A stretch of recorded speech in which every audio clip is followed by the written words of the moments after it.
And hello, YouTube. Welcome to Dark Tower Palaver. Delayed by 6 days. 6 days? Yeah. I had to do some mental math there, and I'm not ready for that. No.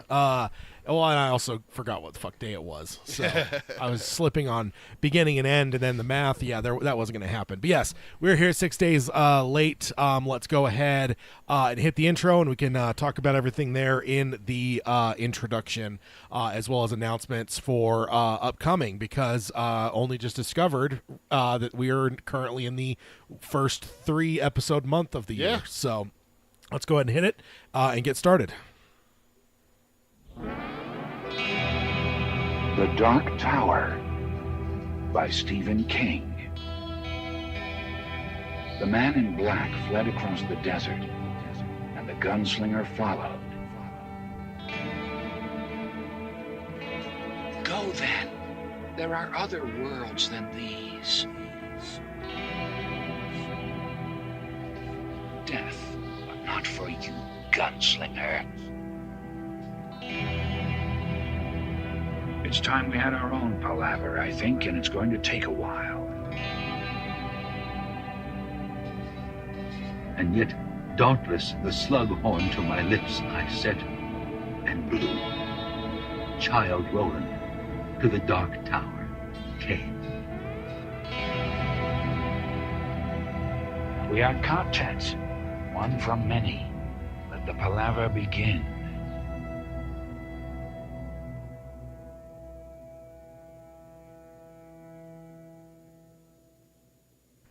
Boy. Hello and welcome to Dark Tower Palaver. This is our podcast covering Stephen King's magnum opus, The Dark Tower series. My name is Tad, And I'm Peter. and we had a little vermin here in the studio interrupting us. Right? Don't insult the second best character in all of Dark Tower. I threw you off though. A little Usually you throw me off, but this time I got you back. Payback's a bitch. Yes, indeed. Usually Oi joins us at the end of the episode, Yeah. but He's still better. and throughout. Yeah. But go ahead and throw him up right at top. Why not? But yeah, we're here for roundtable number 151. We are now past the landmark 150 episode. Yeah. And climbing our way to 200. Let's go. So let's go ahead and jump into the introductions real quick, and then we'll talk about just upcoming odds and ends. First thing, spoiler warning, this is a roundtable, so spoilers. I mean, we have actually even had spoilers for the 7 primary books in the introductions, Yes. so it's good to say it now. If you haven't finished the 7 primary books of the Dark Tower series, you may want to cry off this episode and stick to our book club episodes. With those, we stay where we're at or before. We don't jump ahead, except for at the very, very tail end. We have an isolated spoiler section, but you're given ample warning for that, so those are safe episodes for you if you've not finished the series. This episode, though, not safe. No, This is not safe. not safe. And then if you want to find the show, you can find us on Apple Podcasting, on Spotify, Amazon Music, Audible, or any podcasting service of your choice. I know that it's funny because over the years we've had a couple of different services that have ceased to exist. Google Podcast and what was the one we used to talk about streaming? Stitcher. Yeah, they've ceased to exist, I think, in the last 6 months or so. But you can find us basically any podcasting service out there. On any of those services, if you want to subscribe, rate, and review us, we'd appreciate that. If you want to find us here on YouTube to join us for the live streams, you can find us at youtube.com/darktowerpalaver. If you're unable to make it, as like today, for instance, we have a delayed episode. It's 6 days later than normal, which means it's technically a work day for most people. So we probably won't have a lot of people joining us live, but if you wanted to come and watch the live stream after the fact, we always have the live streams posted and archived dating back a couple of years now. So that's found over here at youtube.com/darktowerpalaver. If you're here, please like, subscribe, and ring the bell for notifications. Liking makes sure that we don't get killed by homicidal sentient trains. Subscribing helps you know, like for instance, you would have seen the text update saying this episode got moved, as well as you probably got an alert today that it was going live. Whether you're able to join or not, you would have been made aware, or that's also the notifications as well. So then if you want to find the show notes, you can do that at darktowerpalaver.com. All the things I cover today for the news. We'll have links over there for that, as well as that is the hub for all things Dark Tower Palaver. You've got the questions for new listeners. If you want to send us an email, links to basically everything Dark Tower Palaver is found over there. Then if you want to support the show, you can do that at patreon.com/Dark Tower Palaver. With that, you get you're supporting the show, but you'll also get access to our Discord server, as well as a week from today, we'll be discussing You Like It Darker. Yeah, we're starting back up with the Hangouts, which was largely my fault that a lot of those fell off. I know you were recording 2 shows by yourself there for a few months, so we're going to get that back up and going this month. And You Like It Darker, just a general discussion about the collection of stories in there. Some big heavy hitters in there, I think, that are going to make some very interesting topics of discussion. Some really short stories. One that should have been a novel. Yeah. And definitely a long novella for sure. And a sequel to Cujo. Yes. Is in there as well. So if you support us at Patreon, you'll be entitled to that, as well as all previous Hangouts as well. Yes, indeed. So that is the Patreon side. If you want to contact the show, Peter can let you know the ways to do that. Email us. It's show@darktowerpalaver.com. And then we got our Twitter. It's @darktowerpod. That's @darktowerpod. And then we got our Blue Sky, which one of these days you're going to have to explain to me what the hell Blue Sky is. Because I still don't know. The guy that originally did Twitter, that's his new project. After he sold it, he's doing a new one? Yeah. Oh, okay. So our Blue Sky is @darktowerpalaver.bsky.social. And then we have our Facebook. It's facebook.com/darktowerpalaver. Instagram is Dark Tower Palaver, all one word, no spaces. And then check out our merchandise. It's tpublic.com/user/Dark Tower Palaver. Get yourself a hashtag Tad is Terrible sticker, shirt, mug, pillow. Or you can get the classic logo. Like Oh, you got the pillow? I do. You got the pillow. I got my Dark Tower Palaver pillow. Yeah, it's handy to just throw behind my head, sitting in my chair and watching something. Although I do have a tendency to fall asleep if I kick back too much. That is a definite danger when you're in a comfy chair. Yeah, comfy chair, throw a pillow behind your head. Yep. You might have a couple beverages you've drank, and suddenly it's like, wait, woke up and it's an episode later from what you remember. Son of a bitch. That happened to me multiple times rewatching the original X-Men. Nothing against the X-Men. It was more of just like... Well, it's also something that you've seen before, so it's not like... Yeah, exactly. So, and then in terms of announcements-wise, I did kind of allude to it before we went live on the podcast side, but we were in the YouTube side. This is our first month for 3 episodes. Would have been the 1st, 15th, and 29th. The only other one we have this year is in November. There's always 2 every year. And so we were kind of debating it. And unless something changes, I think what we're going to do is do 2 book clubs, the 15th and the 29th. So we'll have a double hitter for book club entries. And a reminder, I talked to you about this already, we're moving the 29th episode 1 day earlier to the 28th. Oh, I don't know if I remember that. That's the one for the family reunion that I got going. Oh. That's that one. Okay. Yeah. I don't remember that. Yeah. So the 28th and then the 15th is staying the same. Yes. So that's what we got coming up for this month. Like I said, it'll be double trouble for book clubs, which is good because it's book 4 and we love it. Yeah, it's hella interesting right now, but also that gets us back to the schedule that we kind of prefer, where it's round table first and then a book club in the month. Last year we didn't really account for it, so then it ended up just the first 3 episode month ended up flip-flopping it, so book clubs are the first episode. Of course, I will always give the caveat that there is room for change. Say if Flanagan were to have an announcement of some kind. We very well may postpone a book club. It has happened before, and it will happen again. Yes. When Flanagan's news drops. Yes. Not if. Indeed. So, that's what we got coming up. And then I already mentioned the hangout for the Patreon side for You Like It Darker, which we are now a week or so. I can't remember when it released now. A few weeks since it came out. Wasn't it? I don't remember. 21st. 21st, yeah. So 21st, 5 days off. Yeah, so we're it's been a couple weeks actually. Yeah. So hopefully everyone's enjoying that. I do think we should all appreciate new King quite a bit, because King is obviously not a spring chicken. The fact that he is still writing and at such a high quality.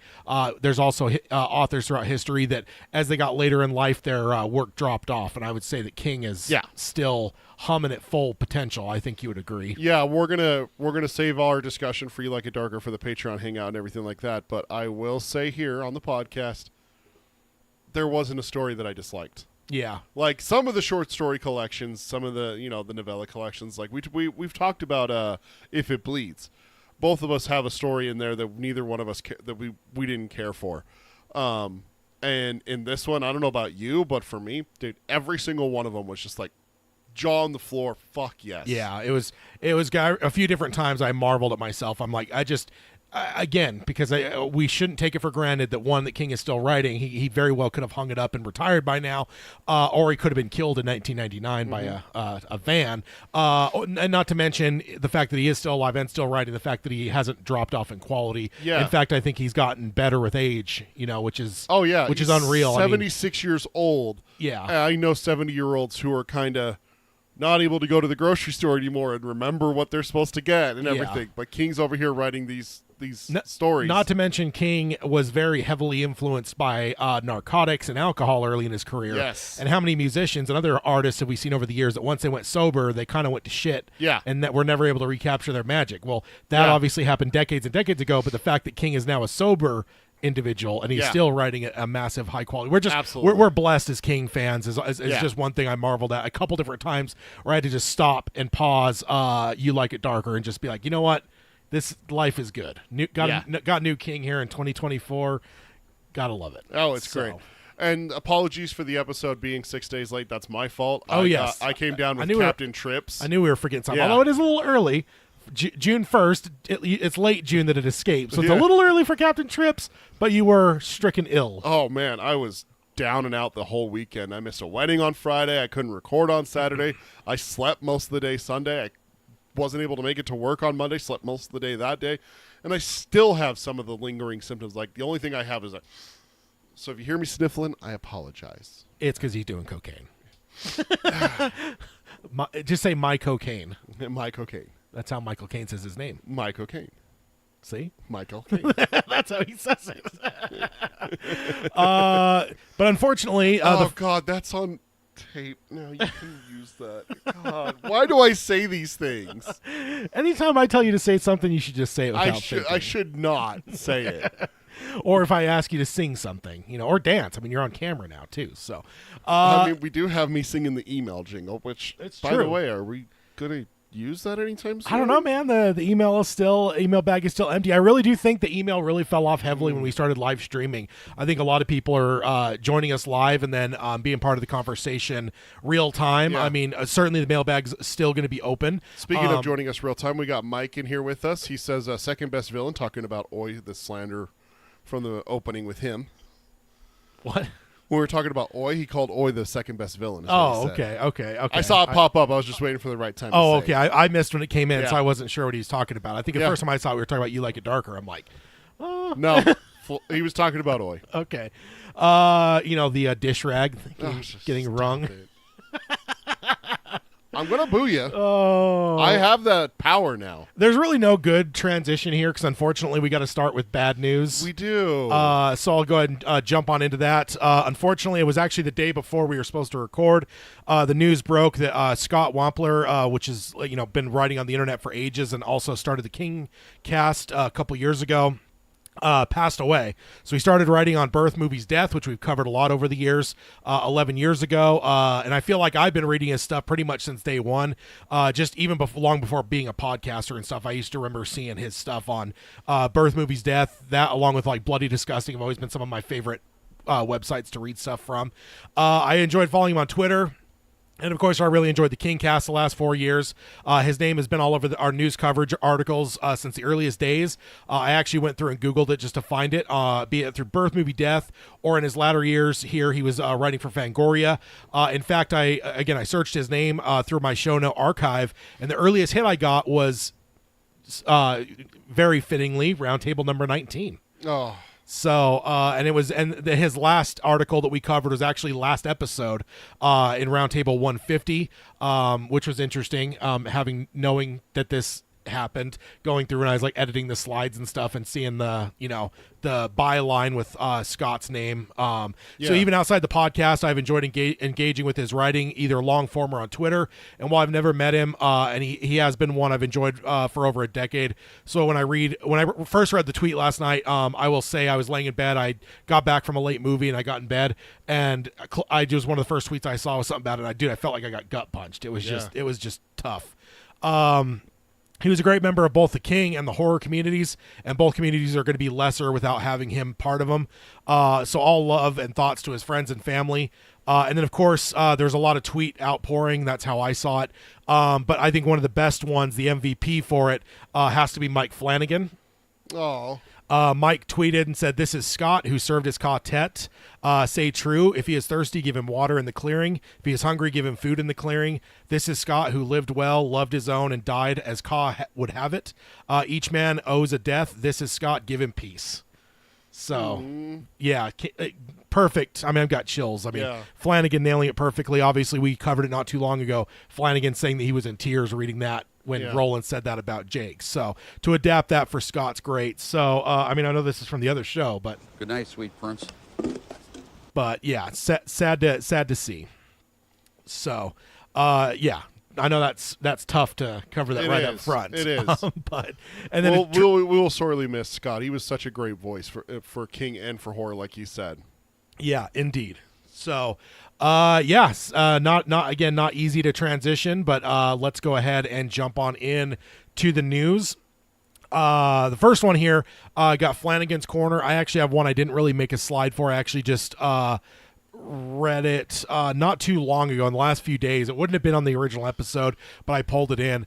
It was actually Flanagan talking about physical media. He was at the Austin Television Film Festival, and he was talking about Netflix. I think somebody asked about Midnight Mass and what's the Fall of the House of Usher being on DVD or Blu-ray. Yeah. And he said, in the years I worked at Netflix, I tried very hard to get them to release my work on Blu-ray and DVD, and they refused at every turn. It became clear very fast that their priority was only subscriptions, and they were actively hostile to the ideas of physical media.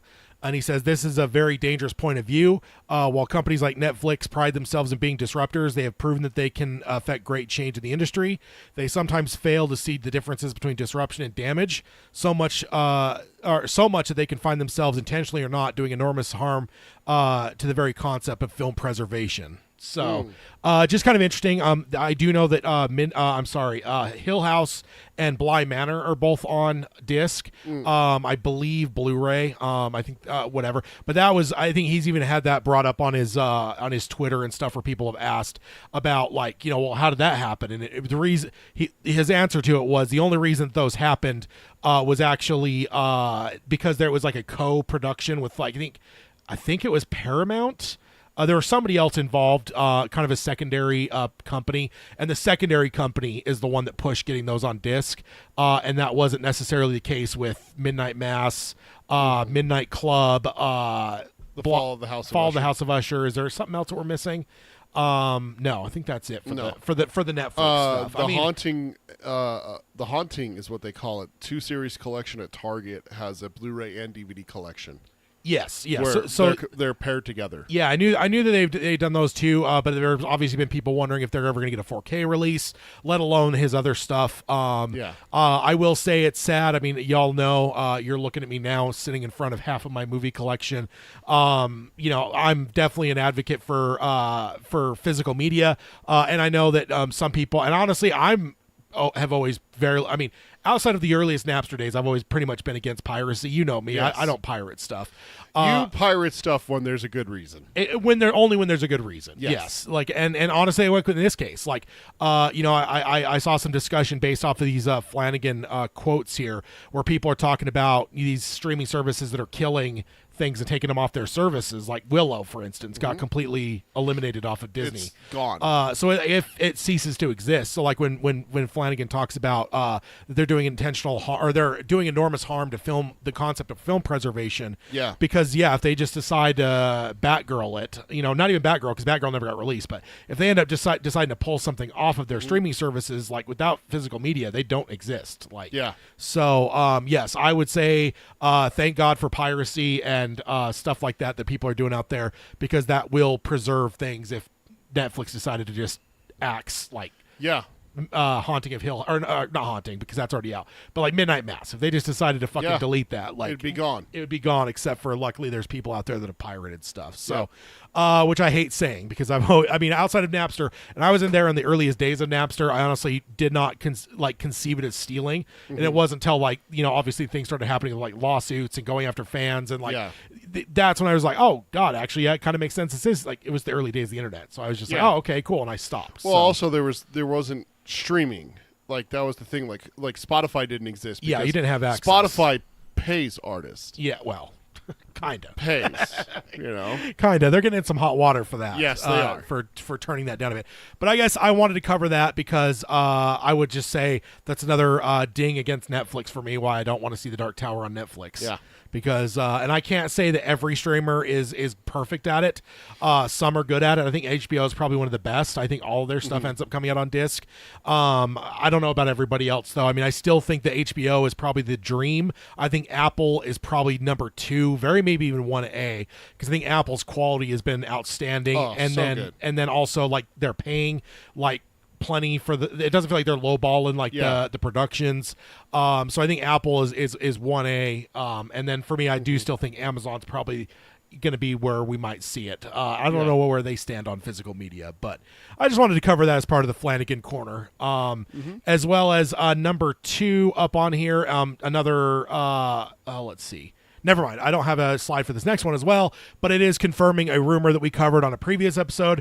It has now been officially confirmed. Mike Flanagan is set to direct the next Exorcist film. Yeah. So there was rumors of that, but now it is 100% not just in talks. It is now officially confirmed. Mike Flanagan is directing the next Exorcist film. I feel like I have two responses to it. Like on this show, I'm like, you know, no, like, God damn it, I'm fucking... Don't do that. Do the Dark Tower. Yeah, do Dark Tower for God's sake. On the next show, where I could just geek out about being a horror fan and an Exorcist fan, yay! I'm fucking elated. But it is definitely bittersweet. So I'm only covering this to say that sadly the next Flanagan project after The Life of Chuck is probably sadly not going to be The Dark Tower. He is fitting in this movie first, most likely. The few details about the project are not as relevant here, but I will cover them in Geekery Abides a bit more. Yeah. But yeah, so bittersweet. Yeah. Dark Tower side of me is saying boo. I want Dark Tower, goddammit. Are you saying boo or booers? Yes. Like, yes. So unfortunately, that is the news we've got for the Exorcist. Although again, this isn't out of nowhere. I'm glad we at least had the leak, or not the rumors, because it at least allowed us to kind of brace for it and react to it when it was. I feel like it's like dipping your toe into the water slowly when it's like a rumor like that, because then you could like kind of get used to the idea. Then when it comes, it's not as much of a gut punch. Yep. But yeah, it's why I'm still not getting my hopes up about Rogue One. Not Rogue Squadron. Rogue Squadron. Yeah. Rogue Squadron. I'm not getting my hopes up about it, no matter what they're saying, because I don't want that gut punch. I mean, I think now with the Bob Iger stuff saying that like he wants movies and not shows, I think I don't care. I think their entire strategy is going to be changing, because I think they had some plans for some shows that won't like I was even talking to somebody recently. I'm like, I think like Acolyte just came out and then Skeleton Crew at the end of the year. I bet you both those would have been movies had they had the timeline worked out different. Bob Iger had given his ultimatum. Like I think they would have converted both of those to movies. So yeah, we'll see. But next up, I do actually have a slide for this one though. Mike Flanagan sparks casting speculation for lead role from a frequent collaborator. So this is by Nick Beethrow from Screen Rant on May 27th, 2024. And he says, I guess I'm just recapping here. Mike Flanagan sparks some speculation and debate online. While there is little more than crumbs here, there is little else. So let's go ahead and examine said crumbs. That's nothing. That's not below us, of course, to microanalyze very small things. It's not like we haven't done this 3 or 4 times before on this show. Yes, dating back to 7-something years ago, or it's 8 years ago. Like leading into the movie, we didn't know. Well, we also had the TV show that ended up getting canceled. We had stuff before that also where it's like, it's happening with Russell Crowe. It's happening with Javier Bardem. That was before the podcast, though. There were some things right there at the beginning of the podcast where we're like, oh, if this actually happens, it'll be cool. Yeah, no, I think the movie we got was pretty well is starting to bubble a little bit more by the time we started the show. Right, I mean, we had a lot of okay. stuff. We had a lot of stuff to cover, but all the Javier Bardem and Russell Crowe and J.J. Abrams and All that stuff. Ron Howard, all that stuff was Yeah. predated our show. But we still had that in discussion before, even if we weren't recording. That, Yes, exists. yes, that's true. So the article recaps the series and Flanagan's involvement in the last few years, which is crazy to think about that he announced that in 2022, that he got the rights to it. So, and says that social media posts. And says a social media post has people doing some casting speculations. First, a film news / rumor Twitter place reported that Rahul Kohli revealed that he was actually in the running to play Reed Richards in the Fantastic Four. So obviously Flanagan family member, one that we're both fans of. I think he won us over in Midnight Mass, although he was incredible in Usher as well. Yeah. But Midnight Mass just felt so.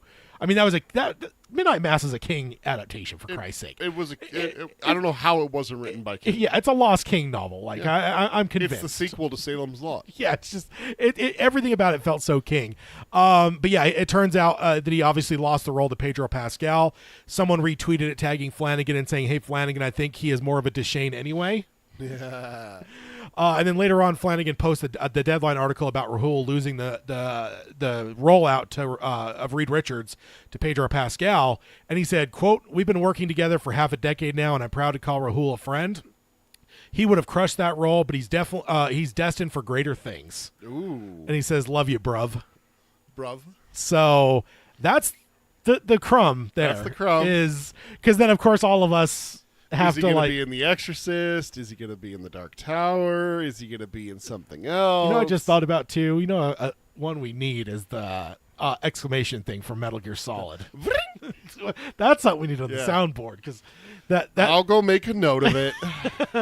But yeah, then the article recaps that Rahul has been part of the Flanagan family since Bly Manor, and that in Midnight Mass he played a struggling father that is something that is not dissimilar to Roland. And I think that, in fact, I believe at least once one of us has cast Rahul as Roland in one of our Dreamcasts. I don't remember if it was the one that was in direct response to the fall of the House of Usher, or if it was our initial Dreamcasting right after Flanagan announced he had the rights. Yeah. We've done a number of Dreamcastings, and I do know that Rahul has been, I believe I've picked him at least once for Roland. So, and then mostly it just wraps by pointing out that Flanagan uses regulars often and in leading roles. So the fact that Rahul is such a regular is not a stretch to see him as a potential Roland. And I've seen a lot of discussion online, so I guess we can even just discuss it again. What do you think? Do you think Rahul as Roland? What are your thoughts? Oh, yeah. Let's do it. Yeah, I mean, yeah, what's not to love? Yeah, I think he could pull it off great. I still think there's plenty of people out on the internet that are very I don't know. I think they just have a picture of Roland in their mind, and no one's ever going to make them happy because they just whatever. And I get that Because we can't have a young Clint Eastwood. Yeah, I mean, pretty much because there's no time. I mean, look machines. at the picture on the screen now. That's the left one is Clint Eastwood, and that's what Stephen King has come out and said. And those people that have that in their mind, it's like, yep, that's what Stephen King based it off of. Unfortunately, there's no one that looks like that. Yeah, Yeah. So. Yeah. So. Yeah. I mean, I'm intrigued by these comments. I can definitely see where they might just be. Prop your friend up a little bit, make him feel a little bit better about losing out on potentially a life-changing role. Maybe he does actually have something planned for him with The Exorcist. Maybe he's going to be a priest.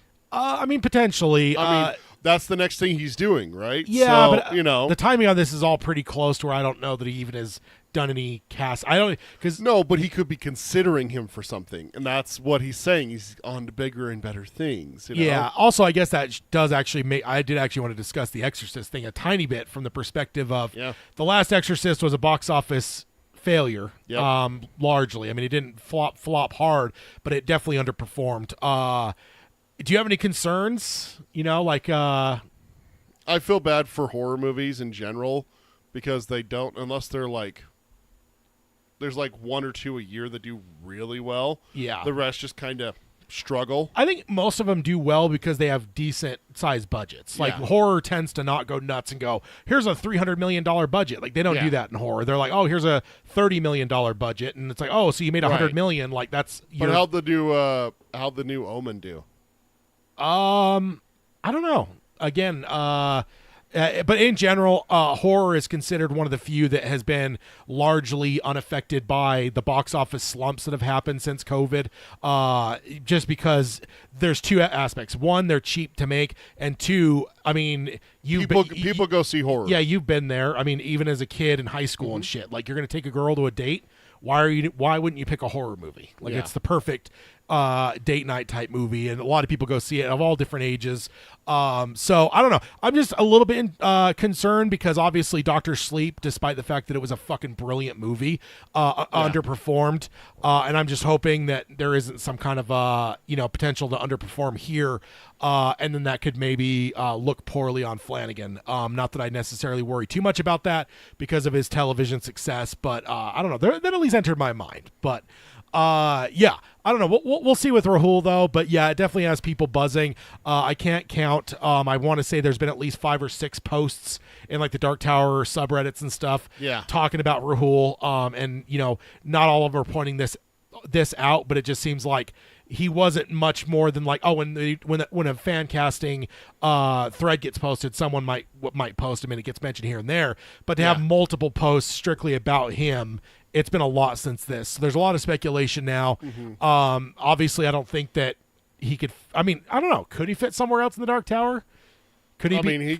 He'd be a fine Eddie. Yeah, I think Eddie a little bit older than what we would necessarily picture him as, but there's several roles that he could easily slid into. He could be a Jaffords in the Wolves of Kala. Yeah, in there. Dude, when we're not even looking at book 4. Yeah, when we get to like book 4 and book 5, because both those have such the town element, it's going to be a Flanagan family reunion in those 2 seasons. Like, it's going to be like people everywhere. The First Omen's budget was $30 million, and worldwide it made $53.7 million. So not a home run, but it made its return back and then some. So that's just what I'm saying is like it just doesn't seem like horror films are pulling necessarily. Not since the It movies really have I heard of one that just like it was like Buku. That's like top realm. And no, horror movies never do that, but they're always it's like a baseball player. Maybe it doesn't hit a home run, but he gets a base hit and some RBIs. He's got a batting average that's okay. Yeah, and that's the way horror movies are. It's like not great versus like the home run hitters that either hit a home run or they strike out, and that's it. Like I almost prefer the guy that gets the RBIs and gets some base hits, and like that's kind of what horror movies the money are. boss kind of stuff. Yeah, exactly, and that's kind of what horror movies have always been. That's why I always talk to especially the pretentious film people. Is it's like y'all trash on comic book movies and horror movies, but these are the ones that have saved Hollywood since COVID. Like I don't know that film exists the way that it does today without those, because those sustained during those bleak, post-COVID times, is it was horror and comic book movies are all that brought audiences actually to the because it's theater. Ones that people can make, not necessarily the superhero ones, but the horror movies. They can make them cheap, and they could turn out a bunch of them. Yeah, exactly. And then with the comic book movies, it actually brought crowds that a lot of people speculated may never be seen again in theaters after COVID. Yeah. And I was starting to wonder the same thing, but then you got a couple Marvel movies come out, and it's like, oh shit, look, there's a full fucking auditorium for Guardians 3 or whatever. Yeah. So, I don't know. We'll definitely have to see, but the speculation for Rahul, though, is I don't know, and I can see where people are coming from, but I also see where, maybe he's just like prop a friend up. He's destined for great things. Like, kind of a platitude you say, but of course, since Flanagan's the man behind pulling the strings of the next Dark Tower, he is also really good at leaving little breadcrumbs that we haven't followed before. Because we've done that before, where we've like gone back and looked, and we're like, oh, that's right, he said that one thing 6 months ago. Yeah. We'll have to revisit this if we could remember, like 3 years from now, and see kind of it'll be interesting to kind of look back, and I'm sure it'll just strike one of our memories one of these days after the series has come out and it's going. Maybe they'll be like, oh hey, you remember when Flanagan said that thing?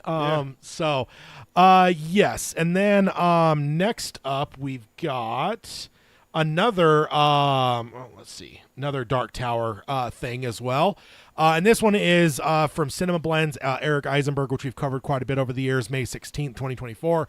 And it is Mike Flanagan's adaptation of Stephen King's The Dark Tower series, deserves the dream deal that Netflix just gave to Three Body Problem. So I don't know. I've heard about Three Body Problem. I haven't seen it yet. Apparently it's sci-fi. It's Benioff and Weiss that came from Game of Thrones. It's their next big project, and it's been doing pretty well. It's getting a lot of praise and stuff. It's actually funny because yesterday was my first day without Netflix since 2012. Really? I canceled Netflix. Yeah, I just when I watched Baby Reindeer, I realized I hadn't turned it on in like 4 or 5 months, and I'm like, why am I paying for this when I'm hardly ever turning it on? I'll sign up. Oh, I've seen a trailer for this. I'll certainly sign up for Netflix at some point and catch up on some things, but keeping it sustained subscription just doesn't make sense for me. So, hi, Alan.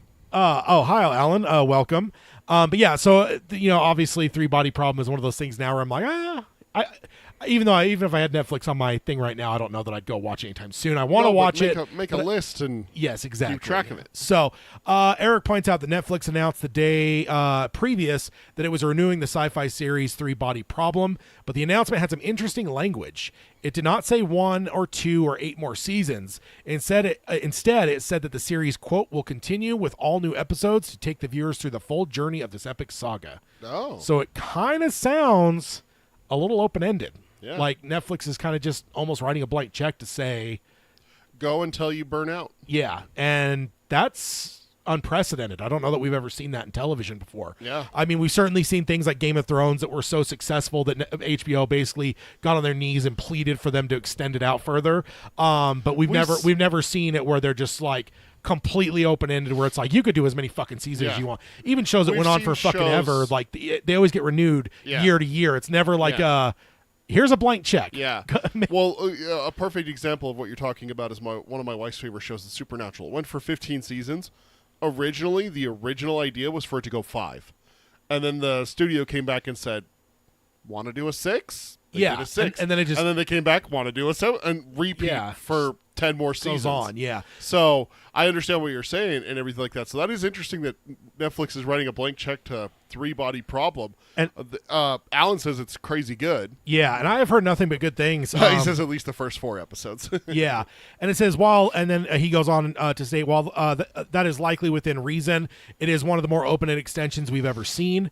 He then says that this is what he wants to see with Mike Flanagan's Dark Tower series, and then it comes down to one word: commitment. He speaks true by saying that Dark Tower fans would feel fortunate to get a single season of Flanagan's scripted, directed TV series, faithful to the books, but it'd be absolutely gutting to get that and then see it get canceled. And that's an interesting... I said that with the Amazon one. Remember that? Yeah. When they finally canceled, I said, you know what? They're not going to release it. Fine. I would rather this than get one season and have it fireflied. Yeah. Yeah, and I mean, it may not even be Fireflight. It could be canceled a couple seasons in, but not to the full completion. I mean, dude, such blue balls. Imagine if he ended it on Blaine. Oh, and they didn't renew. Oh, now that if you're gonna say hashtag Tad is terrible, that's criminal if that happens. I can't even blame you. Just the thought of that is like criminal. Oh man, that would suck. Yeah. But yeah, then Eric goes on. He says that anything short of adapting all 7 novels would feel incomplete, and a proper adaptation of King's magnum opus is going to need freedom from the streamer or studio to roll out its own pace and not to take shortcuts. He says that he has written about pop culture for over a decade, and he gets that this is a big ask. But with Netflix essentially giving Benioff and Weiss essentially an open-ended extension, that at least gives a smidge of hope that Flanagan might get something similar. Especially because, I mean, yes, they have a track record for one of the most successful shows in the history of television. Yeah. I mean, people can argue about the ending and whatever, but ultimately, like, it was a cultural phenomenon in a time when most of us have thought that the idea of TV being that kind of like water cooler, watershed television shows, we all thought that was in the past. Yeah. We didn't think that was still a thing that existed.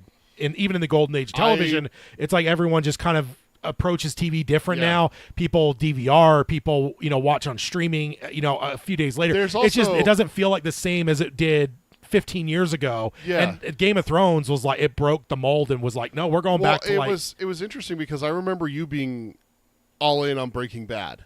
And that felt like kind of the tail end of one of them, and then The Walking Dead. But the funny thing is that Walking Dead went too long. And I've talked to so many people. I've never talked to anyone that's like, oh yeah, I'm still watching there. It's always I always hear the question asked like, oh yeah, you were Walking Dead fan? When did you fall off? When did you fall off? Yeah. Oh, season 6 for me. Oh, season 7 for me. Oh yeah, you right around the same time. Season 3 for you. You know, like kind of thing. It was season 3 for me. I know it is. I remember. And so it's just funny that to see like I think Game of Thrones might have been that like one last huzzah. And then I think COVID is also going to be like another nail in the coffin for it. Is that I think we watch TV different. Well, I just don't think so it's too. But also, there's another thing also that there's certain people out there, and I'm guilty of this even if I do it subconsciously. If too many people say watch this, I have a hard time jumping in and enjoying it with an open mind because it's like, wait, that person likes it. They like stupid shit. I don't like stupid shit. You know, that kind of stupid. But a broken clock is right twice a day. And Game of Thrones was that way. Yeah. I didn't start watching Game of Thrones until the 3rd season. Yeah. One of the reasons why is because you told me to. All the people who told me to before, I had trepidation about their opinion. You give like the suspicious dog meme. It's you're telling me to watch this? You're telling me to watch this and it's on HBO? No thanks. I don't want to watch boobs and dicks all day, you know? Like, I'm not that kind of a guy. And then you told me to watch it and I'm like, okay. Tad's only ever steered me wrong once, so. What? Yeah. What have I steered you wrong? Creep Show. Oh, no. That's glorious, sir. Everyone loves Fluffy, sir. Fluffy's terrible. Oh, man. I need to get those fluffy slippers. Alan says, Tad, you're not crazy. Peter, you're not crazy either. Yes, we are. Yes, we are. Have you met us? And he says, he says he watched the first season. It was good. And I agree. The first season was great. The second season had some issues. And then they fired Frank Darabont. I decided to give it one more go for the 3rd season. And it was okay. But like, I was just like, I don't know. It just wasn't. Walking Dead spawned a talk show where the episode would finish premiering. Yeah. And then they would have a talk show with guests who would talk about the episode that they just watched. I think that was unreal. I wouldn't credit them with that though, because I think AMC was doing that because they also did the same for Breaking Bad. Yeah. I think that was AMC's thing where like, can we bilk another half hour of ratings out of people by making another show directly after the fact? It's like a post-game show is how they I think how they sold it essentially. It's like, well, in football people watch a 3-hour pregame show, they watch a 3-hour game, and then they watch a half-hour recap show. Like, let's see if we can do a recap and show. The new version of that now is the podcast. They do that with shows. Like it was Masters of the Air, I think. Yeah, has the watch the companion podcast. Yeah. And I'm like, all right, you know, like, okay, like, I guess that's a thing. Like, I will also just plug, if you are ever a fan of Breaking Bad and Better Call Saul, they did a podcast starting in season 2 of Breaking Bad. Season 1 was only a couple episodes, and it, they didn't know if they're going to continue on. But basically, from day 1 of season 2, they started recording an episode for every podcast for every episode, and it is like the creator Vince Gilligan, and it's like the editor, the writers, actors will pop in. It's an incredible companion piece, and it's just. So if you are a fan of those things, if you're ever going to go rewatch it, go check out those podcasts. Yeah. Because you mentioning that reminded me, and they're great listens. I have to ask you a question, because I saw this online, and I know how much I can trust the internet with truthful things. Is it true that they actually filmed the Malcolm in the Middle dream ending? I mean, I don't know if they did. I know that, Bryan Cranston was part of it. Bryan Cranston was saying this on an interview, which is what I saw was on an Instagram reel, where he's like, oh yeah, we recorded it. Yeah, we absolutely did that. And apparently it's like getting officially attached to Breaking Bad now as like an alternate ending kind of thing. That was always the joke. That was the joke of the video was alternate ending. He wakes up and they brought, what's her name in? His wife from Malcolm in the Middle. Yeah. And he's Hal from that show. And he's like, I just had a crazy dream. I was a drug dealer and I was dying of cancer. Yeah. Alan says, I was like that about the Venture Bros. Waited a year and then was hooked. Yeah, and I've done that too with shows. Like I've come in season 2, season 3, but it's so hard for me also as someone's like, dude, you got to check this out. It's like 3 episodes in. Like, you got to watch this show. And I'm like, is it going to get canceled? I mean, like, I've been there. I don't want this again. I don't want it. I don't want that heartbreak. I want a long-term commitment. I Michael Scott it sometimes and just go, I'm ready to be hurt again. Because there's sometimes something so good, I'm like, I'm not gonna. No, don't get me wrong. Anything Marvel or Star Wars, I'm there. I haven't watched The Acolyte yet, but I'm going to. Ooh, you gotta watch that. So it's like one of those things where it's like there are certain ones that, yes, I'm gonna watch the new Daredevil, and everything like that. And if they came out and they announced, hey, we're making a Spider-Man series, guess what? I'm gonna fucking watch that too. Yeah. Also, I know we're talking about like giving an open-ended idea to the Dark Tower. The other thing I wanted to point out, I already mentioned HBO's my dream. Apple's probably 1A. I wouldn't even give them number 2. I think they're almost equal to HBO. They don't have the long-standing record that HBO has, but they've been doing some incredible shit. One thing I'll mention too, I just read not too long ago that Apple is setting up a thing where they're actually paying I don't know if it's the creators, the actors, but they're starting to pay the artists for watches. So kind of like, if a show gets so many watches, like it's actually increasing the money that is going to the creators and artists behind it. Oh, that'd be interesting. So it's kind of cool, yeah. So it's like props to Apple if that's what they're doing. I will say that one thing I respect Apple for is Ted Lasso and the way that it ended, because they could have kept going. We were caught off guard that the people who created the show were like, no, this is our story. We're done here. Yeah. I think that's really big of Apple not to be like, no, we need more. Okay, have a nice Frank Darabont. See yourself out. Walking Dead. Get out of here. We'll continue on without you. No, they created this. Like, let them finish it the way that they want. I respect Apple for that, and that really kind of opened my eyes to Apple. I'm not an Apple fan for their products. I'm actually becoming a really big fan of their streaming service. Like, oh God, me too. There's so much on there that's such quality content. It is like, and honestly, I don't know if I've heard of one thing that Apple's done that has got negative reviews. And I know reviews aren't everything, but it just feels like everything they do is like critically acclaimed. Yeah. Like it's insane. So, if there's one that's going to punch through to win Oscars, it's probably going to be Apple. Yeah. Like streaming. Indeed. Yeah. So now we got a big one. Okay. And you might get some excitement from this. Changing the slide. Bill Skarsgård is back.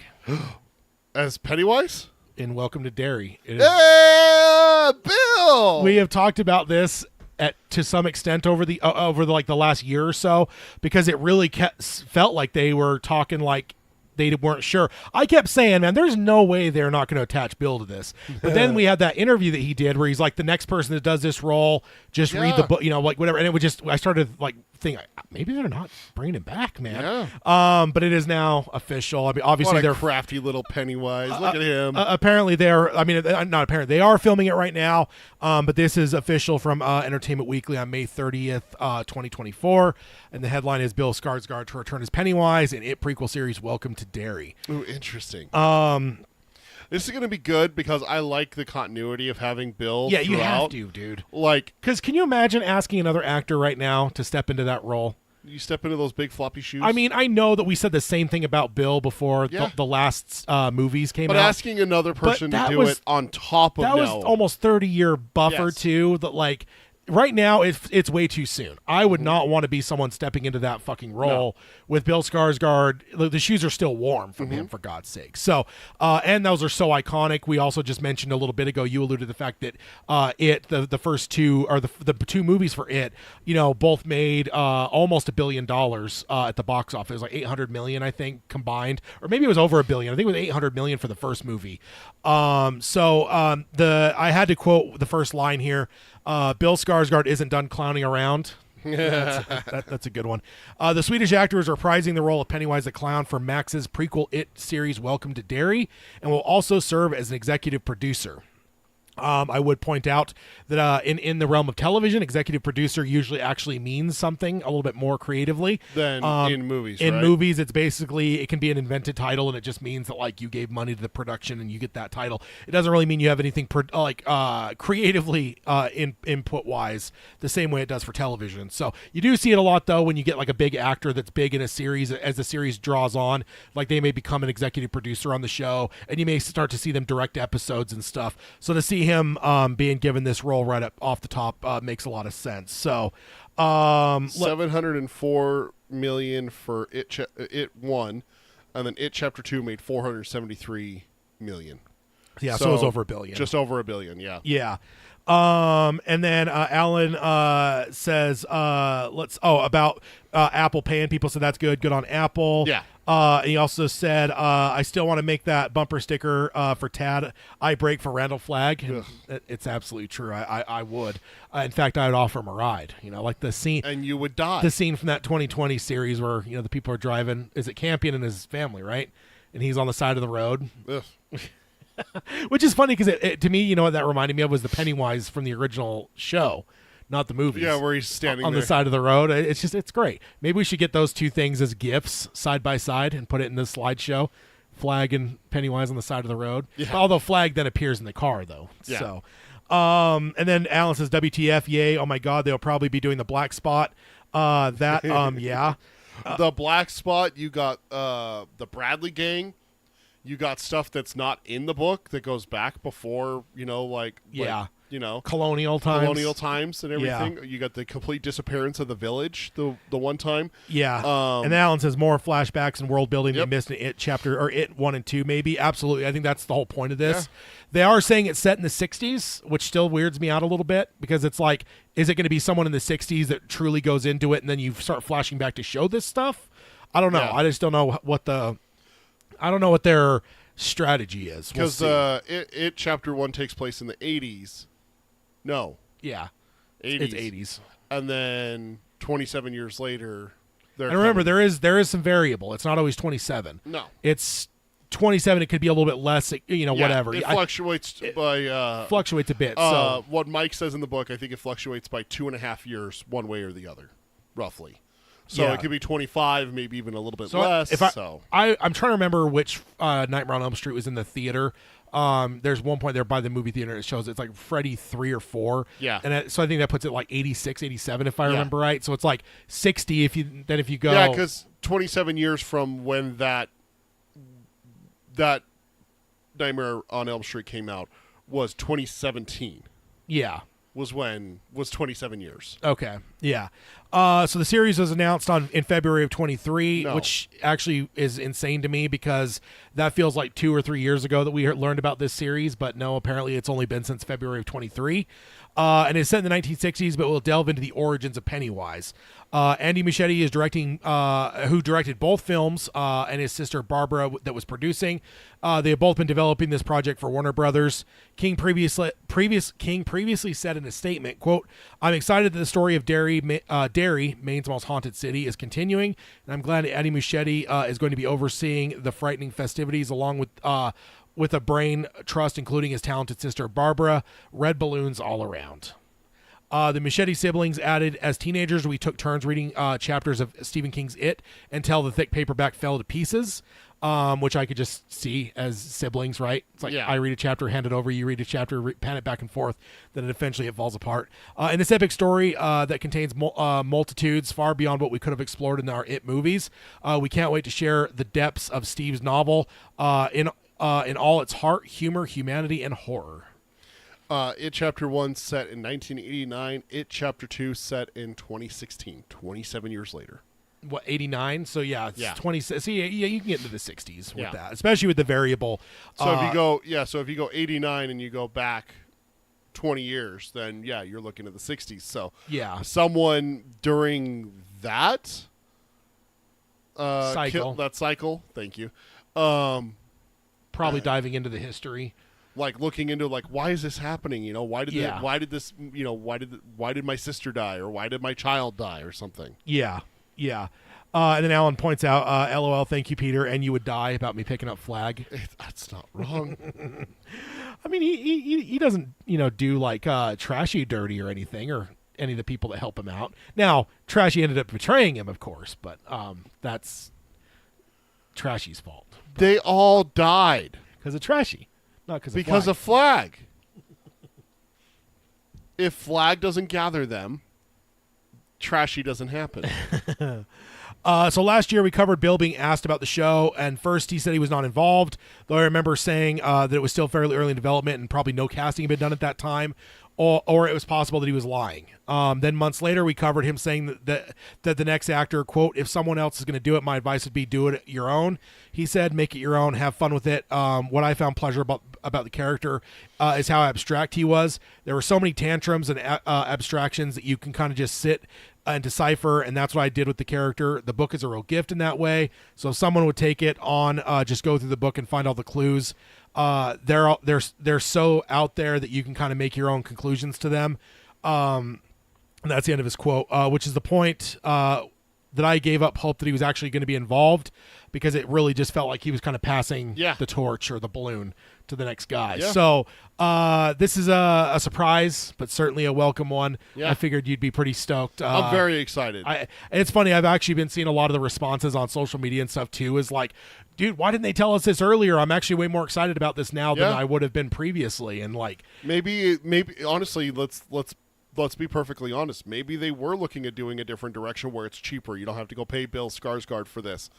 And no excitement was being generated. And so the studio, because this is HBO, isn't it? yeah. HBO's like, well, we're not getting any excitement. Are we going to scrap this? Like, and then someone, sitting down in the corner just went, well, why don't we get Skarsgård? And they go, I think call him. And then they pay him. And they bring him in, and now look at the excitement that it's generating. Maybe. I still think I'm just saying it's possible. I'm not saying that's what happened. I still think there's some trickery involved here. I honestly don't. Yeah. I don't think from day one they didn't have Bill in mind here. Just because, like, I just wouldn't be surprised if someone at HBO took a look at the price tag that was Bill Skarsgård for a series, not a $400,000, $400 million movie. But a series, how much is that really going to make them? That kind of thing. Especially since this isn't the same HBO that it was 10 years ago. That was making Game of Thrones and stuff like that. We literally just talked about it. The people from Game of Thrones are now on Netflix, a lot of them. So that's the only reason I'm just like suspicious of HBO, that they're like, yeah, this was our plan all along, of course.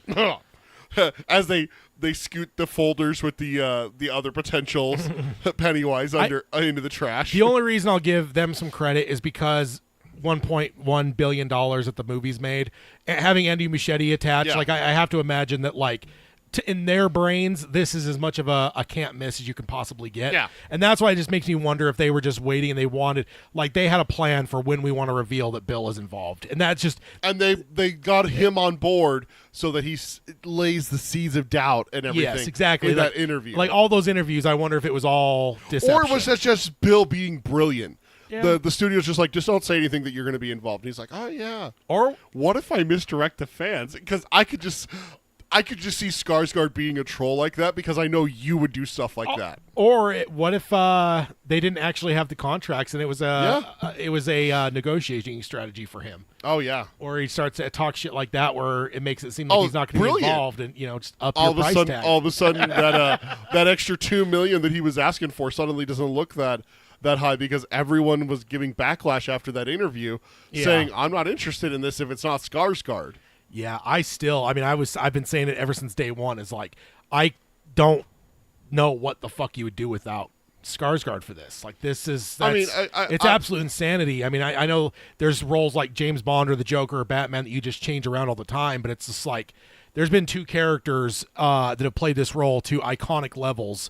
And again, being so soon off the heels of the last version of Skarsgård's role in 2019. We're not even a decade removed. I think it would have been one of the biggest mistakes. So I'm glad that whatever the behind the scenes shenanigans that caused us to have these doubts for so long. Because what did I say? February of 23 is when this was announced. So we've been talking about this for over a year now. But yeah, we finally, because honestly, my thought process when they first announced it was, in my mind, if I'm HBO or Andy Muschietti, is it would have been, hey, we're making a prequel series called Welcome to Derry, and Bill Skarsgård's returning as Pennywise. Yeah. That would have been the two fucking things I'm announcing from day one. Yeah. Just Andy Muschietti, Bill Skarsgård, Welcome to Derry, whatever you want to announce. It just felt like those are the main things you want to push out there. But it seems like they probably had, I don't know, who knows? There's all kinds of speculation we could have. But ultimately, let's just talk about the fact that Mr. Skarsgård is back in the floppy sheets. I'm so excited for this. Give me more Pennywise. I'm all about it. Yeah. I'm just gonna let you know, my YouTube is having an issue. It will not let me go live. So I have about a 1.5-minute delay. Oh, really? Yeah, I don't know why. I keep clicking live. It lights up for about 10 seconds, and then it turns back off. So, yep, Interesting. So just letting you know, if you're waiting for me to look at a slide, it's going to be a minute. So just read the title. All right, so the next one is actually equally Bill Skarsgård. And we got to give some credit to the headline writer here, because the headline is Bill Skarsgård likes it darker. And this is from Madison Vane from Esquire on May 29th, 2024. Once your screen catches up, you'll notice it is a very Esquire-esque picture of Mr. Skarsgård. Yeah. And if you are attracted to men in any way, whether you're a female or whatever, and you think Bill Skarsgård's attractive, I would recommend you go check out the link here. There's a number of pictures that they have, and they are all very Esquire-esque of Mr. Skarsgård. So if anyone's a Skarsgårdian. For all the lady folk or men that like Bill Skarsgård, Esquire is known for their kind of, bimbo or mimbo-y type pictures, and the cover photo is maybe the least of those, but it certainly has its they have their house style, is all I'm saying. So if anyone's a fan of Skarsgård in that attractive type way, go check out this article's pictures. But this is a pretty extensive interview with Bill, and I think it's a good read. Also, if you're one who, again, I put it in my notes too, go check it out for the photo shoots. It's classic Esquire. So it goes a bit biographical, going back to his birth and his childhood living with the Skarsgård family, and then talked about him moving to LA and getting a job on a much less grand Netflix than it is today. He got in on an early role in Netflix back when there was very little there. Like, there was no Stranger Things, or it wasn't the phenomenon it is now. It's almost hard to rewind your mind to those days when Orange is New Black kind of blew the top off Netflix. But there was a time before that where they were piddling in a couple movies here and there, and it was just it was just barely off of sending discs to people. Yeah, exactly. And it was back in those days he got his first role on Netflix. And then he got a role in the Divergent series, and then Atomic Blonde. With each role that he got was bigger and bigger than the last one. Then in 2017, he booked the biggest role of his career, and maybe his career up to this point as well, and maybe ever, which of course was It. Yeah. Of course, we now know that it ended up being 2 It films, would go on to be massively successful. The first film is the 3rd highest grossing R-rated film of all time. Andy Muschietti was open to anyone for the role, male, female, young, old. His only requirement is he wanted someone scary. Yeah. So I actually don't know. Check that box. I don't know if I ever heard that before. I knew there was a different. I mean, I heard more about the casting when it was Fukunaga. Yeah. Because it was the one dude that played Adam Warlock. He was. I always forget the guy's name. I still think of him as Pennywise because he was allegedly the front runner for the Fukunaga It movie before. Will Poulter? Yeah, yes. I still think of him as Pennywise because Poulter? Yeah, Will Poulter, I think is how it's said, but I'm totally guessing. But so I didn't hear a whole lot about Andy Muschietti's casting search. So it's very interesting that it very well could have been anyone. Yeah. That's crazy to learn. The role was unlike anything Bill had done up to that point, but he really wanted it. On his way to a callback, he drove through L.A. with his face caked in self-applied clown makeup, testing different maniacal laughs. Let's just picture that in the car. All right. On the busy, what is it?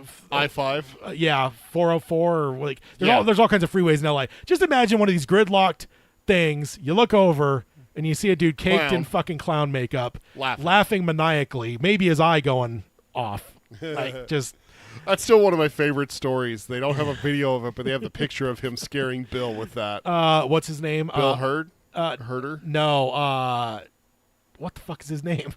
For the guy that did Barry, he played Trash Mouth, the adult. What is his name? He always does the fuck. Isn't it Bill Hurd? No, that is not right. Bill Hader. Hader. Yes, Hader. I was like, I couldn't place it. Yeah. But so then a quote here. He says, "Something mesmerized." This is Muschietti. "Something mesmerized me," recalls Muschietti of Skarsgård's earliest interpretations of the monster. "The actor had a boyish energy that the director felt was key to the portrayal, but it was his way of sending shivers down your spine that stayed with the filmmaker." Or as Muschietti says, "One second he could act all cute, but the next there's something ancestral and dark that just appears. His ability to transform is mind blowing to me." Which and we the saw Georgie scene, especially the Georgie scene, and then also the girl under the bleachers. Yes, Those two scenes that epitomized shook you, man. It did. In theaters. That got It you. did. That got you pretty good, man. It still does. I mean, your daughter was about that age around that time too, so that probably didn't hurt. Or that didn't help. Yeah, she was 9, I think, is what it was, and that's how old my daughter. No, a little bit less than that. It was, my daughter was like a year or so younger or something. It was really close. Yeah. So Euphoria creator Sam Levinson, who worked with Skarsgård in 2018's Assassination, said something similar. He said, quote, "His charm pulls you in, but there's always an unpredictability lurking under the surface." Which, yeah, that sounds about right. For most people of a certain age, there was already an iconic portrayal of the clown that sparked the fear of clowns in millions. Tim Curry in the 1990 miniseries, and that was the stick that the audience and critics were going to always measure Bill against. No pressure. Bill said that he understands the pressure now, but he did not understand it when he accepted the role, and he had no fucking clue. And he's, quote, "When you were 26, you just don't feel young at all. But now looking back, I was a kid," he says. "It was fairly early on in my career to take on something that had so many eyeballs and expectations on it. Then a marketing stunt by the studio woke him up to the pressures and a baptism of fire as well. Bill remembered it by saying, quote, "They did a thing that I felt was kind of mean. Before they had started filming, they released a photo of him in costume to get the excitement going, and I actually think we covered that picture. Yeah. It was just a body shot, just him standing. It was the full costume and stuff. To get excitement going, and social media and blogs blew up and ended up tearing him to shreds.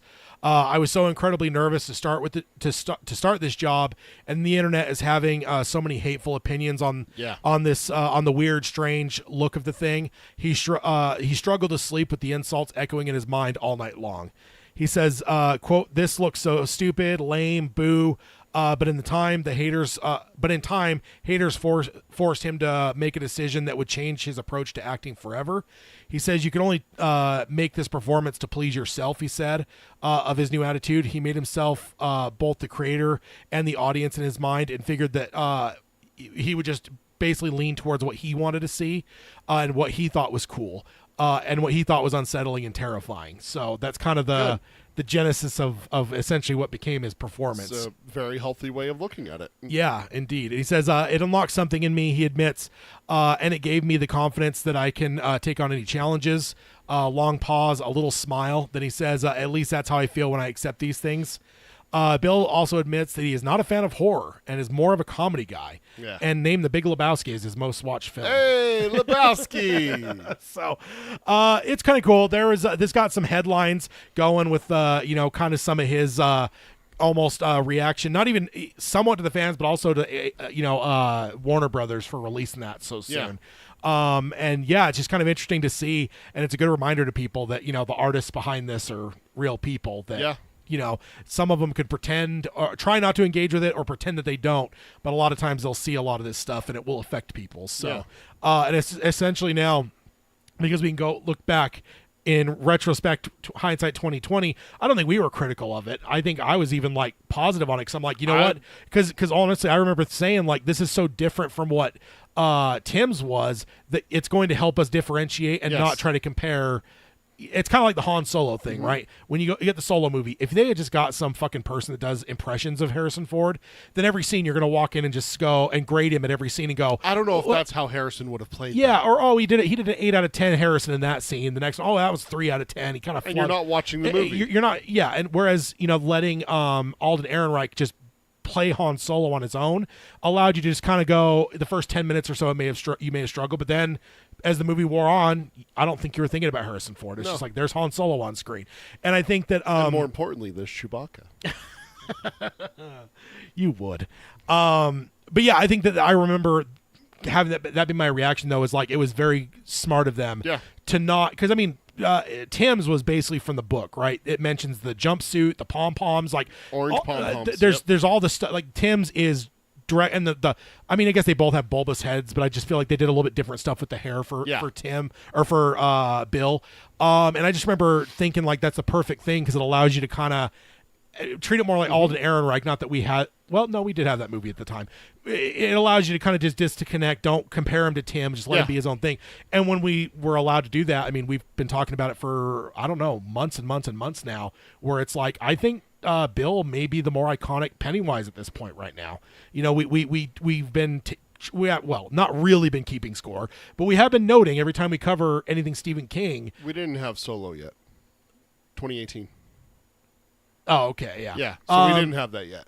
But you know, he's like we've been seeing so much Stephen King stuff when it shows Pennywise that it shows this version. It's now. Skarsgård now instead of Curry. It's wild. I mean, the It Escape Room as well. It's fresh in my mind. That was of course the Bill version. So yeah, it was kind of a cool interview. And like I said, there's a lot more in this interview. I really just chopped into like the stuff that was more important for us. But this is a pretty in-depth interview. If you want to go read it, it is quite extensive. Check the show notes again over at darktowerpalaver.com to check it all out and read up on Skarsgård there. I do think I covered most of the Stephen King side of it, though. I am happy to report that the It Escape Room is still open. Yeah. I don't think it was being announced as a temporary thing. I think with the money they spent on it, I think it's gonna probably be there for a good while. I mean, nothing in Vegas is ever permanent. That's what I was worried about. But I mean, like the Beatles Cirque du Soleil is shutting down now. Yeah. I think that started at like not long after we got out of high school, so it's been going for I mean, especially in Vegas time, that's forever. Sure. So, and I think this might be this just because of the amount of money they put into it. I figured it'd probably be open for at least a decade, but we'll ultimately see. This might actually drive up the show. Absolutely. Yeah. I actually wonder if Warner Brothers will do something to like incorporate it a little bit somehow. Yeah. It would be smart of them, I think. Yeah. So next up, let me make sure I got the right slide going here. Another kind of surprise. Stephen King adaptation, and then the headline says nobody sequel among films shooting in Winnipeg this summer. So we've been talking about The Long Walk. I mean, I don't know if the screen's changed for you yet. Yeah, it just changed. We've been talking about the fact that the Hunger Games guy came aboard and stuff, but we've still been kind of wondering, like, is this front burner, back burner, like what's going on? Yeah. Sounds like it's filming this year. Holy shit. So it is moving forward. This is a local report. Then. Again, that's why the headline is dumb. It's kind of nobody was that Bob Odenkirk action movie. Yeah. So this is talking about a couple things filming in the Winnipeg area this summer. This is by Randall King. That's a fun name. Mm-hmm. From the Free Press on May 28th, 2024. The writer says that a King story is slated for production in Manitoba this summer. The Long Walk, which he mentions was technically penned under the Richard Bachman name, originally being produced by Lionsgate, is now scheduled to shoot between May and August. So there is a chance that it is shooting right now. All right, then. So he mentioned that no castings have been announced, but the dystopian tale of 100 teens, but seemingly lowered to 50 for the film, participating in a deadly forced march. That is a fitting story for Francis Lawrence, who did the Hunger Games. Also not included in this article, but some stuff I came across. I can't remember where I came across this, but I actually found a casting call in the Manitoba area for this project. Okay. And I always find those interesting. They can give us some hints a little bit. So this is what I pulled from it. They're looking for young males who have an interest in speaking roles. So that we had some speculation when it was the previous director, or were they going to adapt it and make it male and female? Yeah. Or was it just going to stick as just males like the book? Sounds like it's just going to be males. It does say that they were given 3 warnings and then are shot by supervising soldiers. The call is for males age 18 to 25, with the description of the young males on this walk need to be over 18 to play characters that are 18 years old. So basically, they aged them up. What's the age variance in the book? Because it's a 14 to 16, I think is where it is. Okay. I don't think you can do it as an adult is the big thing. Okay. It's been a while since I've read it. Yeah, so they're making them 18, and they're opening the casting call to anyone 18 to 25 under the understanding that they need to be able to appear 18 for it. These males are of all shapes, size, color, and ability, so please don't be shy is what it says. So I speculated they may be making it co-ed. Looks like that's not happening. And the characters will be 18, even if the actors can be up to 25. And then my question was, weren't they younger in the book? I remember there being an age range, though, and I was wondering, is it like a range that got up into 18 range? Is it like 16 to 18? I think it's younger than that because they purposely were doing it for young men, not for adults. And that was something I that just in my brain that is something that sticks, is that it's the plot of it is that they.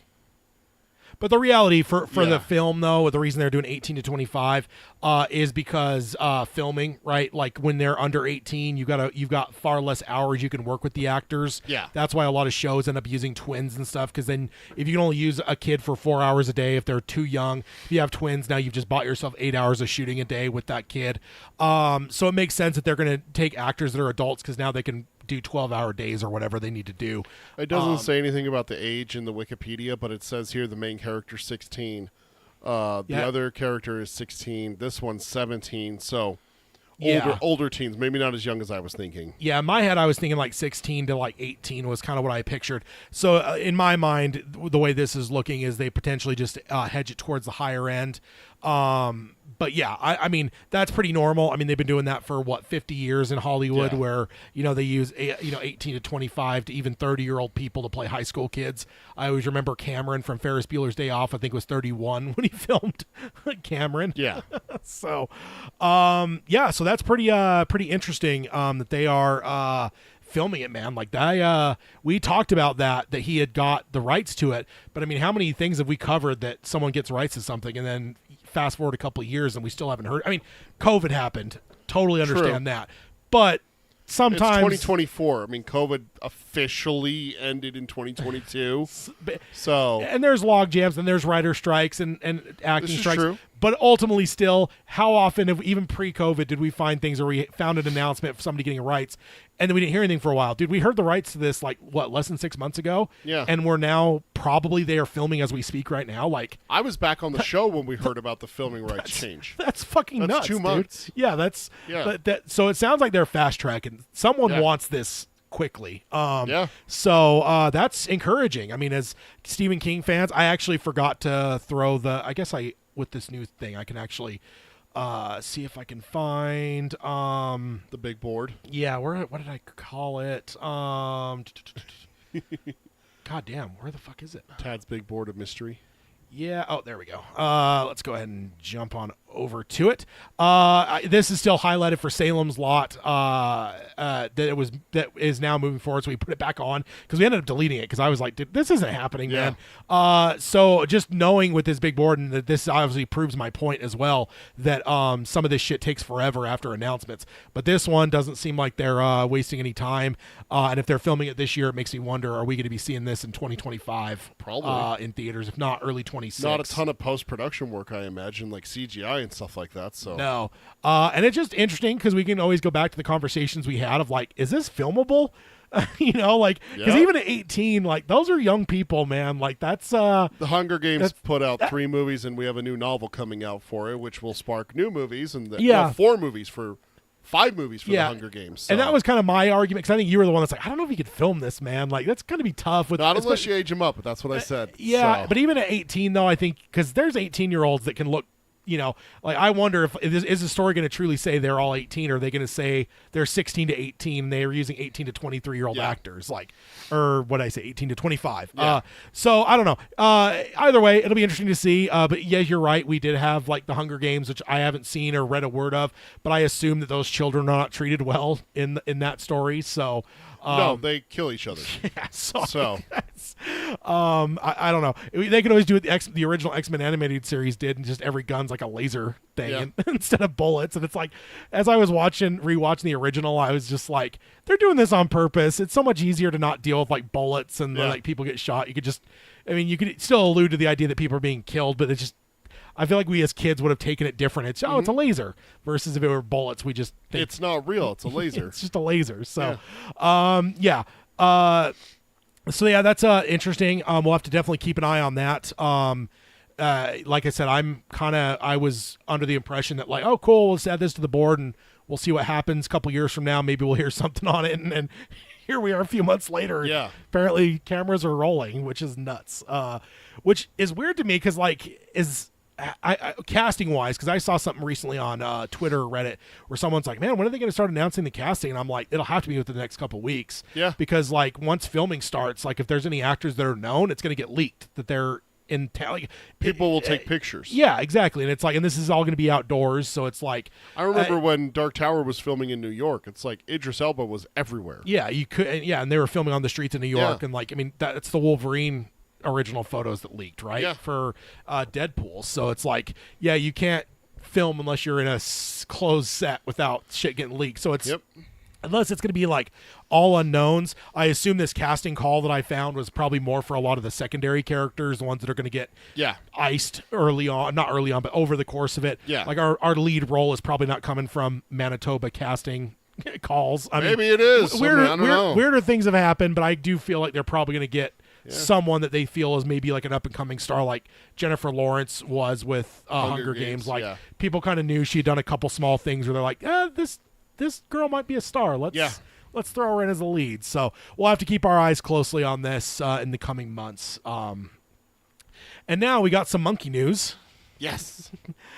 Stephen King's adaptation, The Monkey, starring Theo James, pre-sells to Neon for U.S. after promo sparks buyers' tug-of-war at the Cannes Film Market. This is by Andre Wiseman and Diana Loderhouse from Deadline on May 18th, 2024. It starts by saying that there was a multi-buyer tug-of-war for the horror movie The Monkey at the Cannes Market, but ultimately is going to Neon for its domestic market.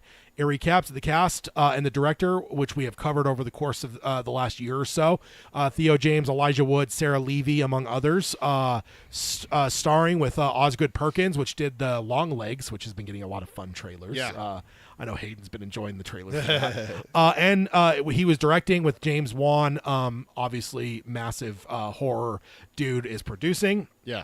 It says multiple U.S. distributors came in hot for the project, and the deal was reportedly sealed in the high seven figures. So that gives me some excitement because, like, I feel like they're not going to pursue something unless they know, like, that hard, unless they know, like, this has got some potential.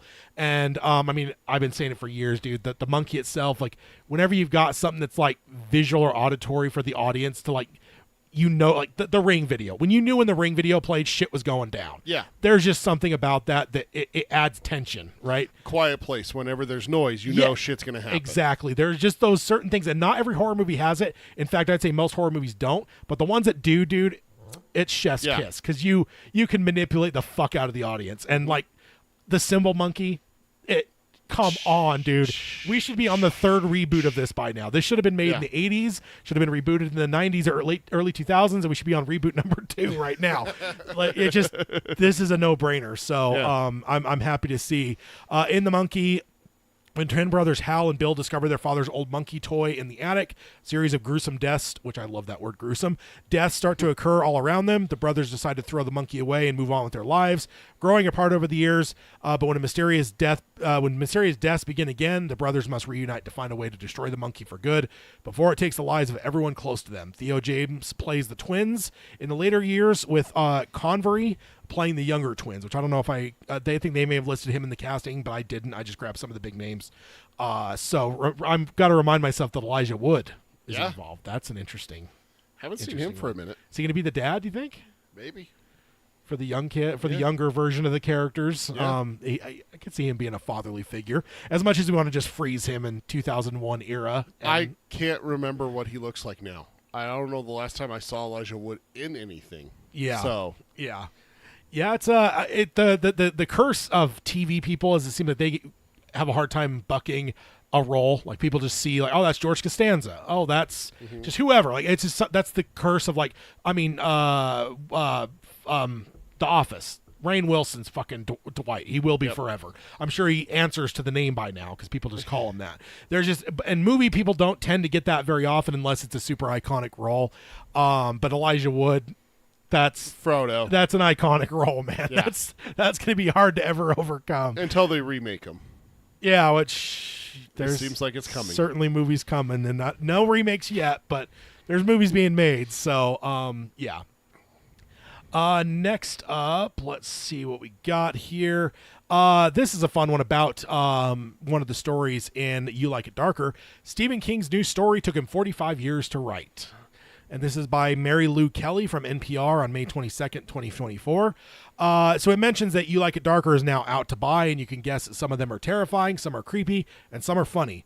but you may not know that one of them took 45 years to finish. And this is an interview, just straight question answer type layout. So Mary says, I want to start by asking you about the story The Answer Man. You began to write it when you were 30 and you finished it when you were 75. What the heck happened? Stephen King says, well, I lost it. What happens with me is I will write stories and they don't always get done. And the ones that don't get done go into a drawer and then I forget about them. About 5 years ago, these people started to collect all the stuff that was finished and all the stuff that was unfinished and putting it in an archive. They were going through everything. Desk drawers, waste baskets, underneath the desk, every place. I'm not exactly an organized person. I could see that. And he says, my nephew John Leonard found this particular story, which was written in the UN Plaza Hotel back in the 70s, I think. And he said, this is pretty good. You really ought to finish this. And I read it. I says, I think I know how to finish this now. So I did. Yeah. So Kelly then, Mary, Louise Kelly. So Kelly says, well, give people a taste. The first 6 or so pages that you had written back in the hotel, it's becomes a 50-page story. What is it that decided? What is it that you decided was worth returning to? And he says, well, I like the concept. This young man is driving along and he's trying to figure out whether or not he should join his parents' white shoe law firm in Boston or whether he should strike out on his own. And he finds this man on the road who calls himself the Answer Man. And he says, I will answer 3 of your questions for $25 and you have 5 minutes to ask these questions. So I thought to myself, I'm going to write this story in 3 acts. One while the questioner is young, one while he's middle-aged, and one when he's old. The question that I ask myself is, do you want to know what happens in the future or not? And Kelly says, are there subjects that you shy away from where you think about it and think, you know what, this is going one step too creepy or too weird. So this is a little bit outside of You Like It Darker. This is more just other questions. And he says, I had a novel called Pet Cemetery that I wrote and put in a drawer because I thought nobody's going to want to read this. This is just too awful. I wanted to write it to see what would happen, but I didn't think that I would publish it. And I got into a contractual bind and I needed to do a book with my old company. So I did, and I found out, sort of to my delight and sort of to my horror, that you really can't gross out the American public. You can't go too far. No. So... Stephen King found that out way before Saw ever came out. Yes, yes, indeed. So Kelly says, who still haunts my nightmares, I have to tell you. Or who still I don't know why who still haunts my nightmares, I have to tell you. You've written about how many books at this point? And he says, I don't know. I'm not sure how that first part connects to her question. Then she says, really, in our recent coverage of you, we said everything from 50 to 70. King says, I think it's probably around 70, which if we go to our extended content, we have 76 is our count. But I don't keep a count. I remember thinking as a kid that it'd be a really fine lifetime to be able to write 100 novels. So, let's do that, please. Yeah, let's do it. I mean, at the rate he writes, like, it's not unheard. It wouldn't be that far-fetched. I mean, people are living older and older anymore. 24 more. I mean, some years he's writing 2 books, like that's that makes it 12 years. That's not that bad. No. That puts him in his late 80s. Like, there's plenty of people living in that age group. Yeah. So, and then Kelly says, oh my gosh, well, it sounds like you're having a lot of fun. So I hope you have quite a few more novels for us to come. And King says that'd be good. Yeah. So, yes. That's a lot of fun. And yeah, just kind of a fun little story behind the stories. I know we also, Under the Dome, I know he started writing back in the 70s. Like he wrote is it a gopher or a cow? It's a woodchuck. Yeah, and then they made it a cow in the show. It's a cow in the show, Okay. but it's a woodchuck in the novel, and that's what King's always called it, is a woodchuck. And he says he wrote that scene way back in like the late 60s, early 70s. Mm-hmm. So the earliest days of his career. But then it was just like, oh, all right, whatever. And then fast forward into the 21st century, and he's like, oh my God, let me write this story. He reads it and goes, I know what's going to happen next. Yeah, I hope in our lifetime we'll get to a spot where like King is studied enough that we basically have like in-depth books about like how not everyone would get into this, but it's like how were certain books written? When did he write certain things? Where was he at when he wrote these things? And just give me like a 3 or 4 part documentary series about King's career. Yeah, just and like give me some. Let's go make it. Give me some nitty gritty. Give me some of the details that, I don't know. Yeah. And something like this, now we know 2 books at least now have taken decades for him from start to finish. Not that he was writing them the whole time, but we know the famous story of his wife saving Carrie out of the garbage. All of those things.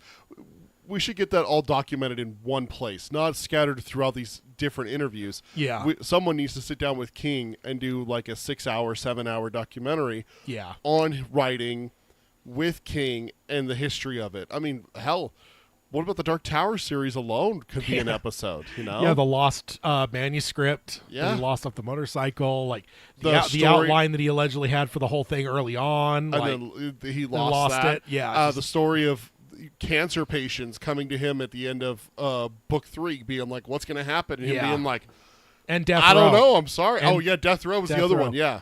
Yeah. Terminal patients and death row inmates. Yeah. And also, man, that's the name of the episode, Terminal Patients and Death Row Inmates. We discovered during the course of the last couple of years that I think it was when we were covering Hearts in Atlantis.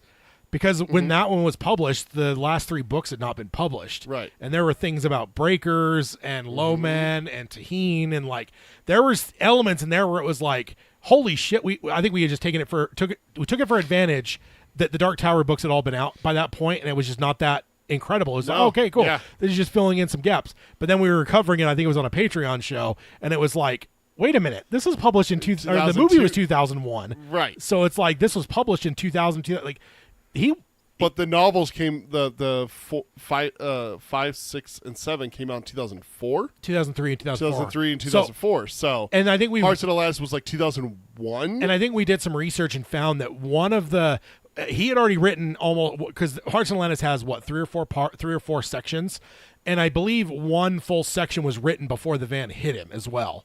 Yeah. So it's like, wait a minute, some of this stuff that ended up, it's just fun to 99 that it came out. Yeah, because the film was 2001. That's why I was thinking that. Yeah. So so ultimately we ended up, because that's where we ended up doing research. Where we're like, well, wait a minute, if it was 99 that he was writing it, like he got hit in there, like what happened? Yeah. And we ended up finding that he had to finish the rest of the book later, or as he recovered or whatever. But there was a certain point, like in the middle of that book, that's the book he was writing when he got hit. So I don't know. It's just fun and I know it wouldn't be interesting to everyone, but for the people that have been listening to this podcast for years, or for us that have been doing the podcast for years, I think we all love that granular shit. And I just think it'd be interesting to cobble that stuff together. Well, I think that a lot of people outside of just the for lack of a better word, King heads like us. Yeah. There's a lot of people who are interested in King that are not necessarily big King fans. My wife would watch that documentary. Yeah. And she's only read a couple books. I genuinely believe that 100, 200 years from now, he's going to be studied like Edgar Allan Poe or even Shakespeare. Mm-hmm. I legitimately think that he's that pervasive already in our culture, but I think it'll get way more so after he passes away and after some generations pass. And it's not like us that were like living it real time, his career, but like people that are now able to look at his entire collection. My daughter's generation or her kids' generation will look back on King and be like, or her grandkids even, where it's like, I know every book that King published. He started it this year. His last book was published this many years after he died, because they found these manuscripts and finished.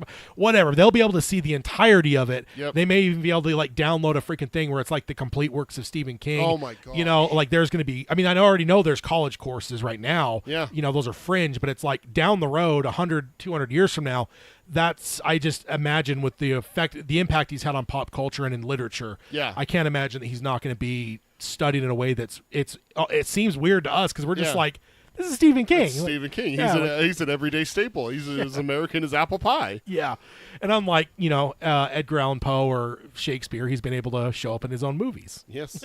So people will be able to watch him. Even direct and watch interviews as well. I mean, we don't have those things for some of these, but it's like, it's weird because it's like he's contemporary for us, but really he's a historical figure. Yeah. And that's what's hard to think about when, like, for me as a history fan, sometimes I like to step back and go, 100 years from now, how would you view certain things? And it's like when you look at King, it's like he's a historical figure. We're just still in the midst of his life. That's why I'm saying, like, how great would it be to get like a 4, 5, 6-part documentary series just on the career of Stephen King? Yeah. And actually have him in it. being able to tell these stories himself, not have to rely on old interviews and old speaking engagements and stuff like that. Or books. Some of those intros and then outros, he'll tell certain stories. Like that's one of the questions here. The life and death, or the death row and the cancer patient were both in the exactly the outro to book 3, wasn't it? And the question here about the answer man, that's in the If You Like It Darker. Oh, okay. He covers that in there. Have you got to that story yet? No. Or you haven't yet? I paused because I'm going to get it finished before we get to our hangout a week from now. But when I got to a certain point, I only had like 6 hours left. I'm like, I got to slow down here. Yeah.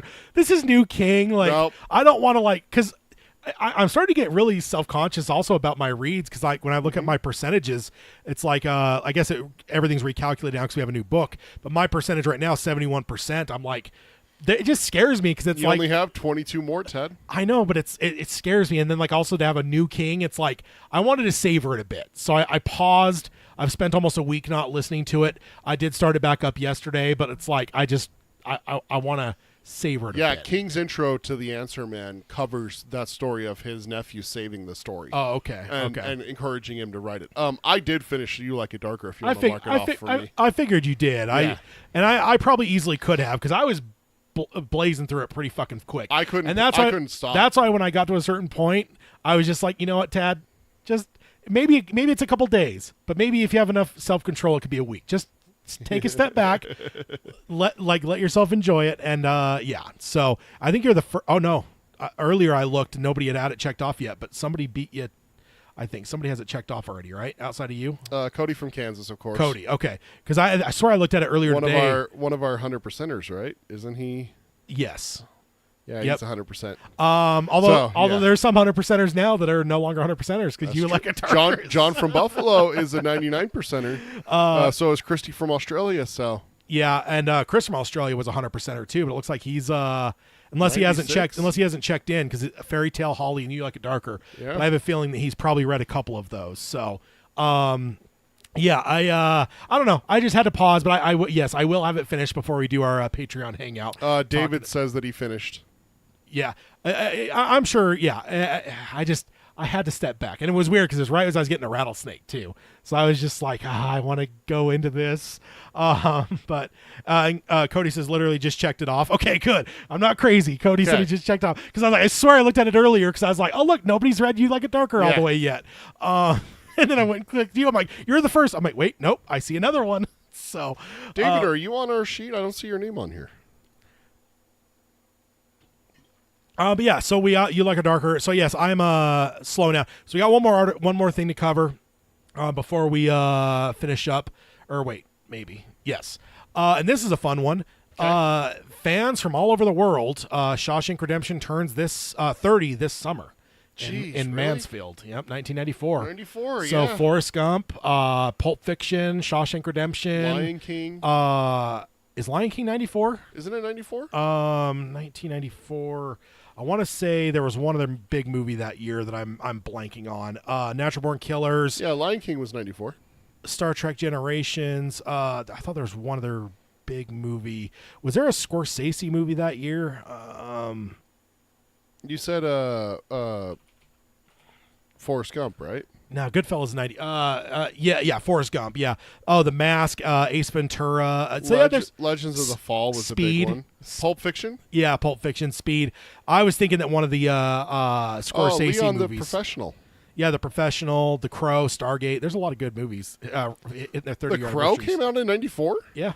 Oh. Yeah, they're actually screening it in theaters for its 30 year. Oh, True Lies, for God's sake. That's there's a lot of good years. And 94 is I knew without even looking, I'm like, 94 is one of those years in my head that's like a fucking all-timer kind of year. It's a banger, yeah. Yeah, same as like 99 is another big one. But yeah, so this is by Zach Tuggle from Mansfield News Journal on May 20th, 2024. So this is a local paper for Mansfield where they filmed the Shawshank Redemption.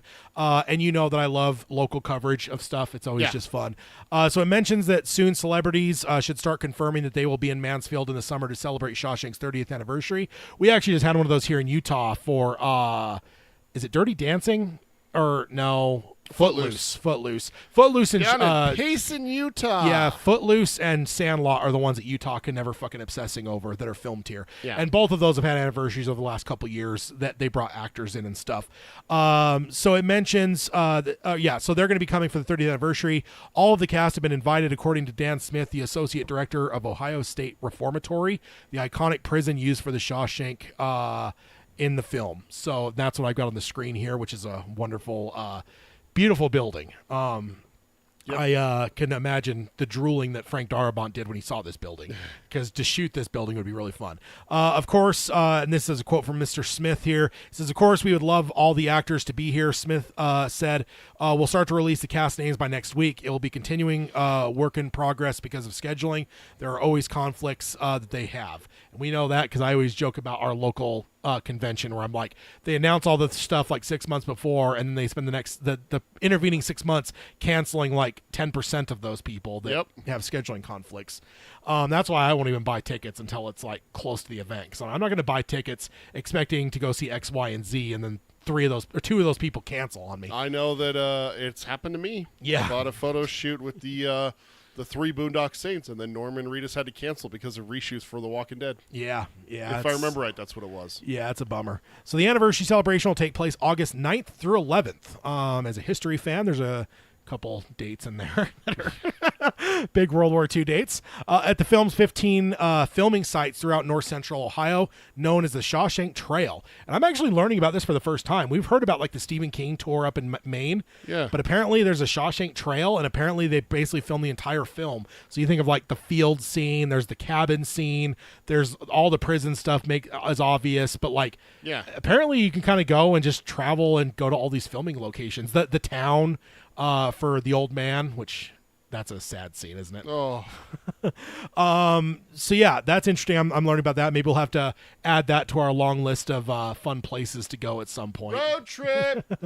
Never thought I'd hear myself saying like Ohio's a perfect place for a road trip, but there's other things. There's other things that we could do in Ohio, Ted. How far is it from the Football Hall of Fame?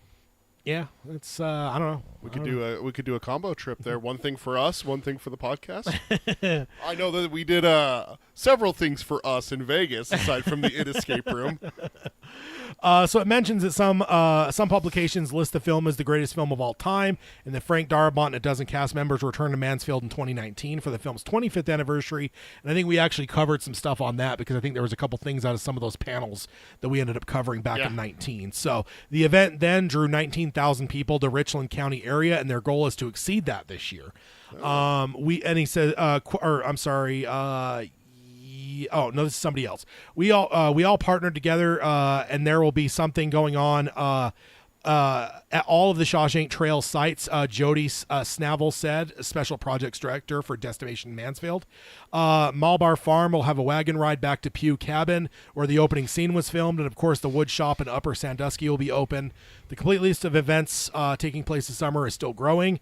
Quote, Snavely said, there will be so many great things. Fans from all over the world can come and enjoy the celebration for the week, or for a celebration weekend. So, yeah. Where in Ohio is this? This is Mansfield. But also it did say the trail, what did I say? The Shawshank Trail is 15 filming sites throughout north central Ohio. So while Mansfield is where the prison is at, I do think that it's maybe a little bit of a small road trip to surrounding areas, because they probably didn't film everything in the one town. They probably spread it out a tiny bit. But that's and Cody says we could stop through Topeka on the way. I'm gonna have to nix that one probably. No, there's maybe a train we can go see there, sir. There's a 25-hour drive from here to Ohio. Oh God, no! That wouldn't be a drive, sir. So I already knew that was not a drive. That's what I was. I was looking up. I see what you're saying. No, we are not going to drive and stop through in Kansas, because first off, we'd go through Nebraska, which is God's country. I don't know about that. Yeah. That's Las Vegas is the the land of promise there. No. There's a reason Las Vegas is a pit of a nuclear bomb. Nothing left and everything like that. I'll have to be like trashy. Whereas Boulder is thriving. I'll have to be like trashy, running through Topeka at top speed to get through it, because I'm scared of the evil nature of that place.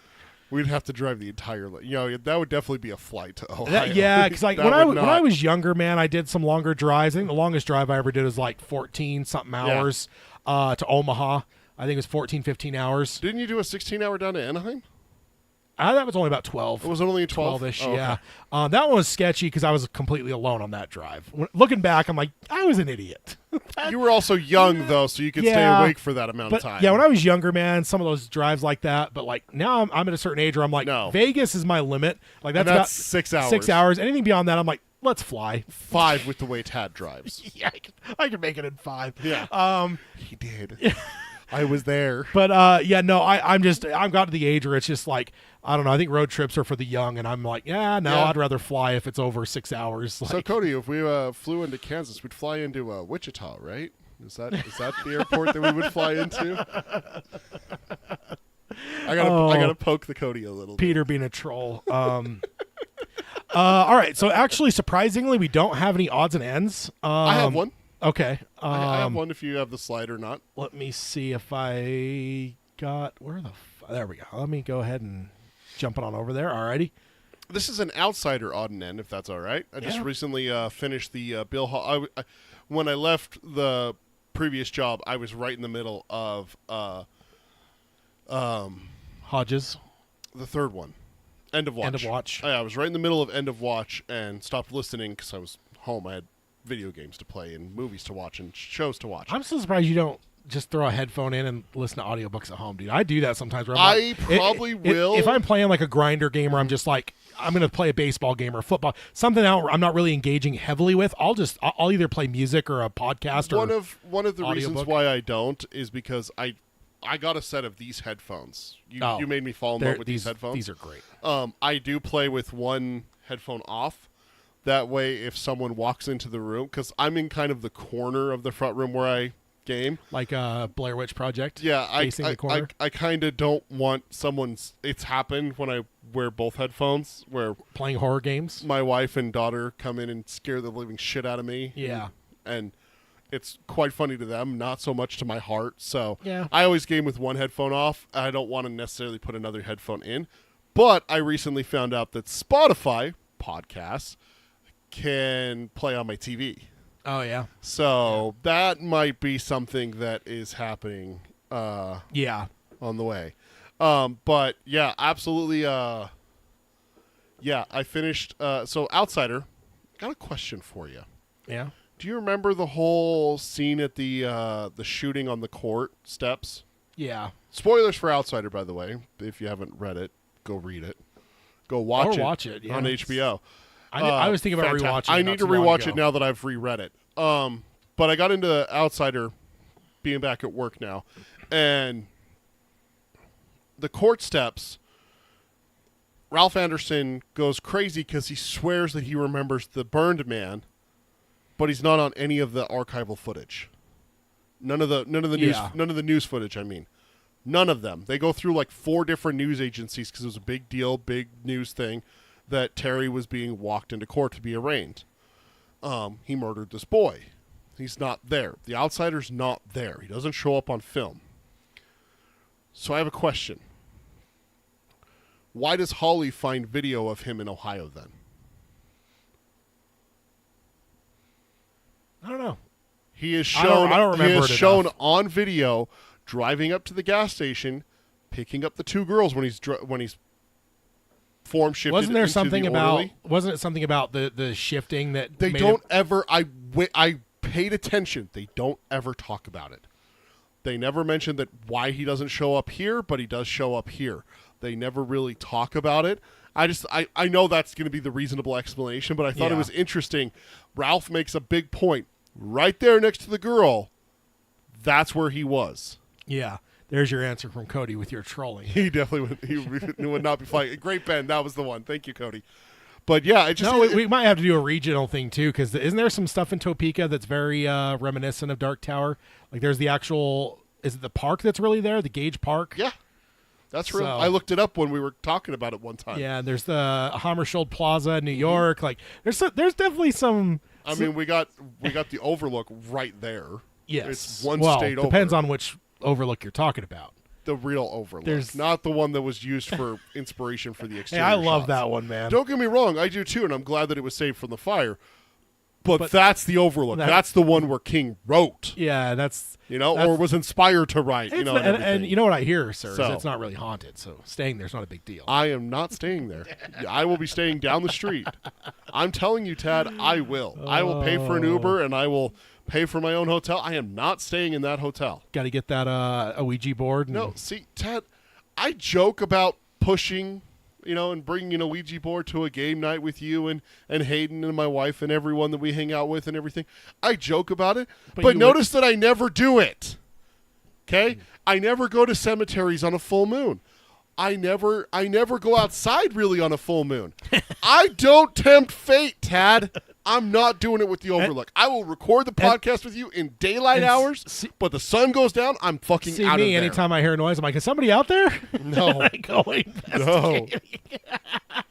Oh, the Rose Garden. That was the other one. Thank you, Cody. Yeah, the Rose Garden. There's plenty of King things that we can pop around. Oh, there's a for lot sure, of things that we could do. But yes, I've looked at different times for like drives to like Midwest areas, and yeah, those are like 20 plus. Like there was one I looked at one point. It was like 24 hours straight for driving, and I'm like, there's no That's fucking way, 25 man. for us to get to Ohio, to Mansfield, Ohio, from my house. Maybe it was Wisconsin. I looked up, it was like 24 hours. I'm like, because then you have to stop to sleep. I mean, just, that turns into now you're talking a day and a half just to get. No. Maybe when I was 21, but Yeah. like nowadays, like Vegas was bad enough for us. Like, yeah. we were, both of us by the end of it, we're just like, "Ugh." yeah, we're both close to 40, so Yeah. oh yeah, that's yeah. That Flights would be a necessity. sitting in a car seat, driving for a Yeah. long stretch, you get sore, and yeah. See, now flying into Boston and driving up to Maine, now that is possible. That's only like an hour and a half or something. Yeah, like at some that. point the King tour would be really cool to do up there. Absolutely. There's a lot of fun places that would be Yeah. to take the show on the road. Yeah, I just thought it was interesting in The Outsider that they never call attention to it, that he doesn't show up on one form of footage, but does when he's in Ohio. Yeah. It's never brought up. I was waiting for it. I'm like, okay, I just don't remember the conversation. Where's it at? And then I paid attention. Never happens. Interesting. It's never brought up. So it makes the question is like, is it only when he's fully somebody that he's able to be captured on film? that was kind of I think what my 'Cause thought Terry's- process was. 'cause Because when he he's- was when mid he's- transformation at the courthouse, right? Yes. So Yes, because he's changing That's into why he would- the bouncer from because he's from kind the of he's strip. kind of phasing. Yeah. is how I view it. So But it's yeah, like, I just realized Terry was caught on film as well, getting dropped off at the train station by the cab driver, and he walks to the door and then never enters. do you picture Ben Mendelsohn on your reread here? Uh-huh. Yeah. Sure did. Yep. Because we didn't have the show the first time Yeah. we read it, so I always wonder that when like after an adaptation comes, like what kind of influence does it have on you? And Ben Mendelsohn was a fucking gem in that show. so. Funny enough, you know who I picture Will Patton as? Will Patton. Oh, because he read it. He narrates it. Yeah. I picture him as Alec Pelly, the Oh, okay. retired cop who helps the Goldman, the lawyer. Yeah, I always picture him as Hodges. Really? I always picture Hodges as Will Patton because it's his voice. Yeah. He's the heaviest voice in those first three books. Yeah. So it's just like when I was picturing it, it's just like, I mean, Will Patton's not a young guy either. So it's like, it just kind of, I know Bill's a little bit pudgier. Yeah. And Will's not necessarily a No. big guy. Also not Irish. But it's still, it's like, I just pictured like, Is he Irish? He might be Irish. Will Patton? I could be Irish. I don't know, Red's Irish. Red's Irish. That's right. Oh, Don't judge a book by its cover. I do right? need. I've been seeing scenes on my Instagram reels and stuff of Shawshank for some fucking Uh-huh. reason, and I'm like, and then now I'm seeing it's the 30-year anniversary. I'm like, maybe it's a high time for a rewatch of Shawshank. That's such a great fucking movie. Man. I actually did have one other thing I wanted to talk to you about. Okay. Just a random. I also have an Uncle Stevie Coincidence. recommends too. Took my daughter to the bookstore for the first time. Yeah, Had a little Carrie? interesting, funny conversation with her a couple weeks ago. We've always just gone to the library, picture books, little kid books. She's really big into comics and stuff like that.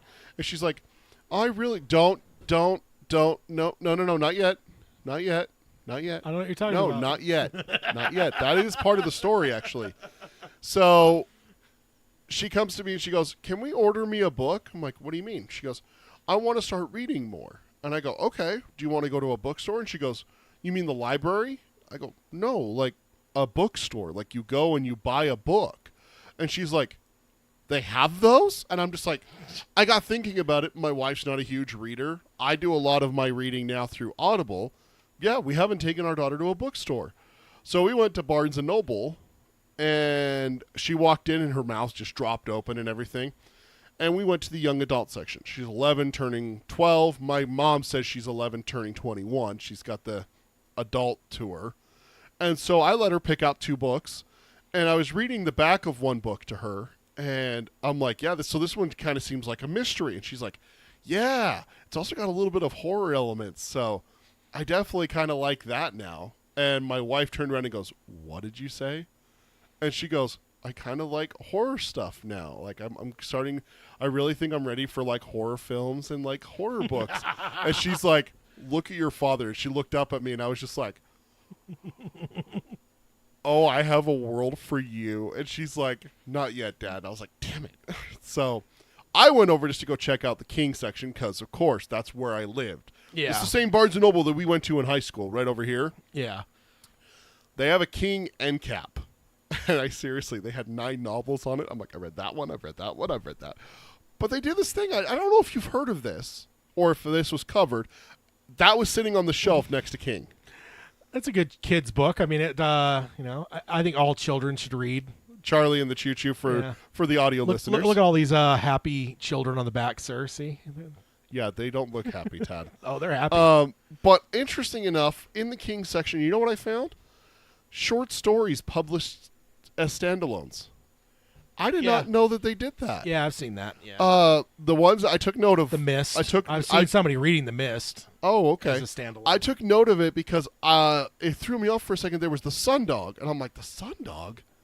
I don't remember that novel by King. What is this? And I pulled it down, and I read the description. I'm like, this is a novella. Like, I've read this. I've listened to this. Yeah, I always felt weird about that when I've seen those because I'm like, I mean, I get it. That's all you want to read. But I'm like, if someone then became like kind of a completionist, they're going to end up buying the story potentially multiple times. Yeah. Easily double. But it's like there's some short stories. The collection and then the individual. Well, there's also some short stories that end up in a couple collections too. So it's like you could end up with 3 copies of one story. Right. So I always felt weird about that because it's like, I'm guessing since they're all like soft cover paperback books, like there's a good chance that you might be paying very close for The Mist what you'd pay for different season, or that's not The Mist, but the short story collection that The Mist is in. Yeah, it's like it feels like you're kind of getting ripped off. I thought it was kind of interesting because At Pupil was one, The Body, and then Shawshank was also there. And I honestly, I thought it was kind of cool because I was like, if that's one of those ones that you love, one of those short stories is the one that you absolutely love, and you don't necessarily want the whole collection, but you just want to read The Mist, for example. Yeah. I thought it was kind of cool to see them. They all had their own individual art on art the cover is cool, and everything, so that was really kind of cool. I honestly just never pieced that together that was a thing. So I just wanted to bring it up and just be like, that's kind of cool. I'm kind of curious now if I could find one from if you like it darker. Probably not. It tends not yet. Yeah, but maybe in a few years I might be able to because there's one story in that just knocked my socks off. It's like the literary version of like a single. Yeah. For an album. Yeah, basically. So, but I just wanted to bring those 2 things up. Thought it was interesting that, and then the King. Also I had to take stock, take inventory Dark for Tower. us. Last time I went to Barnes & Noble, they actually had markers showing the Dark Tower section. They had the Gunslinger, Song of Susanna, and the Dark Tower. They had 2 copies of Gunslinger, one of Song of Susanna, and one of the Dark Tower. Do they have something like denoting that those are the Dark Tower books? That was it, and they were spread out amongst the King stuff. They were they had like these together. weird like inserts that would go like next to them, and it would say like it was all just like something they almost printed themselves. And it was whatever, and I just found it kind of interesting, but. Yeah, that's cool. Definitely Christine. Good one to have your daughter read to start off. That was one of the ones that was there. Or Carrie. I picked up The Stand. That was one of the ones that was on the end cap, and it's the one with the smile. Just beat someone with it. I literally took it over. My wife held out her hand, and I just dropped it into her hand, and my daughter just went, "What's that?" And she's like, "That's a Stephen King book that your dad loves." And she's like, "You've read that?" I'm like, multiple times. Yeah. Multiple times. Indeed. All right, let me do the Uncle Stevie recommends. I know we're running close to time here. The Uncle Stevie recommends. He tweeted out there is a Spanish movie called The Coffee Table on Amazon Prime and Apple Plus, which is an interesting thing to be on two streaming services. I'm seeing that more and more. I think it's kind of like studios when they kind of work together on a film. Yeah. I think there's times where streaming services are doing that now, but it's just so weird to me. Well, I'm seeing it more and more with older stuff because I just watched a movie. Yeah, because there's various rights. Yeah, I just watched a movie where it's like new to Apple TV Plus, and I'm like, oh, cool. So I watched it, and then I went over to Paramount Plus because that's where my wife and I are watching a show on there called Ghost. Same movie on there, and I'm like, wait, that doesn't happen. It's always on one service, and then I'm like, oh, that's really not happening a a thing lot more anymore, is it? Especially because some companies are actually like leasing their stuff out to other companies, but then keeping it on their own. So then he says, my guess is you've never, not once in your whole life, seen a movie as black as this one. It's horrible and also horribly funny. Think Coen Brothers' the Coen Brothers' Darkest Dream. Ooh. Noted. All right. Yeah, so that's Uncle Stevie recommends. If you want to go check out it, it's called The Coffee Table on Amazon Prime or Apple TV Plus. So, and again, Coen Brothers' Darkest Dream, which is about right because Coen Brothers are perfect at that. Like, yeah, they've got a dark element, but they're also really fucking funny. Like Fargo. You know, Don't You Know, and then Wood Chippers and whatnot. Oof. So. So that's Uncle Stevie recommends. So yeah, that'll do it for this episode. We'll be back in we can't see a fortnight because it's less fortnight, than that. No, yeah, it's right. It's basically 7-8 days away, right? I guess 8 days from now on the 15th. We'll be back for our next book club. And then again, there's two more episodes this month. We also have one on the 29th, which we will also be doing a book club to keep us lined up. Of course, I always give the asterisk of saying that if any kind of big news happens, we might switch that 29th one to a book club or a round table. Yeah. But I'm not anticipating that. So, 2 more book clubs to round out the month, and we will be back for a book club round table season on, what would that be? My goddamn calendar won't change. There we go. So the 13th. Saturday, of July, yeah. Saturday the 13th. So that is it for the episode. See you guys then. Can't wait to get into more of the Wizard and Glass. Yeah. Hopefully we'll be seeing Rhea and Ermot soon because it's been a long time since we've seen them. Although there's a huge chunk of that book that they're not in. So it's true. But I miss Rhea. Yeah. I bet you do. You probably do too. No, I don't. You know who you miss? Oi. Yeah, that's right. Love Oi. But we certainly have a lot of Cordelia coming in our future here. So, all right. So yeah, we'll sign off as we always do by saying long days and pleasant nights. Long days and pleasant nights, folks. Oi.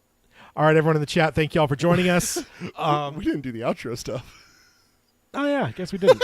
Well, it's in the intro too.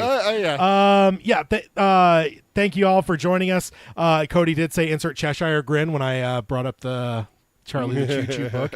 And then Gage Park and the little train that looks like Blaney also says. Yeah. I think that we'll have to add that to the list too. There's definitely plenty of stuff to see around this fine country for Stephen King. So yeah, for sure. We'll see you guys in a week and a day for diving on into Wizard and Glass. If you're a Patreon, remember next Friday, probably about 12:30, 1 o'clock is going to be our hangout for You Like It Darker. Yeah, going through You Like It Darker. We're going to do things like rank the... It's here on YouTube, right? Yeah. Yeah. We'll do it on YouTube. We'll rank them in order of like how we liked them. Oh, we're going to go through and do that? Yeah. I didn't know we were going to do that. Kind of recap, or not recap, but like talk about each story. What are some of our favorites? Are we doing it like an official ranking, or are we just going to say like this was my favorite, this is my least favorite? Are you wanting an official ranking? Because I haven't done that yet. Yeah, let's rank it. Okay. So we'll do that. And then, like I said, another book club to round the month out. So we'll get 2 doses of Wizard and Glass, which I think that most likely will be our standard for those 3 episode months, just because I irritated me last year when we were basically backwards until the next 3 episode month and that we've swapped back. Yeah. I'm not down for that. That just, it hurts my brain when I'm like, we're doing a book club and it's the first episode of the month. From now on, every 3 episode month, we just take one of them off. Well, no, I think that's a perfect time to do some like interesting stuff if we have an idea for it for a roundtable. But otherwise, I do think it's good too, because I do know that book clubs, as the Flanagan stuff starts to happen, book clubs might. We're never going to let them drop out like we did in 17, but we might have to have emergency episodes where the book clubs get kind of circumvented. We might even have to start doing like half book clubs.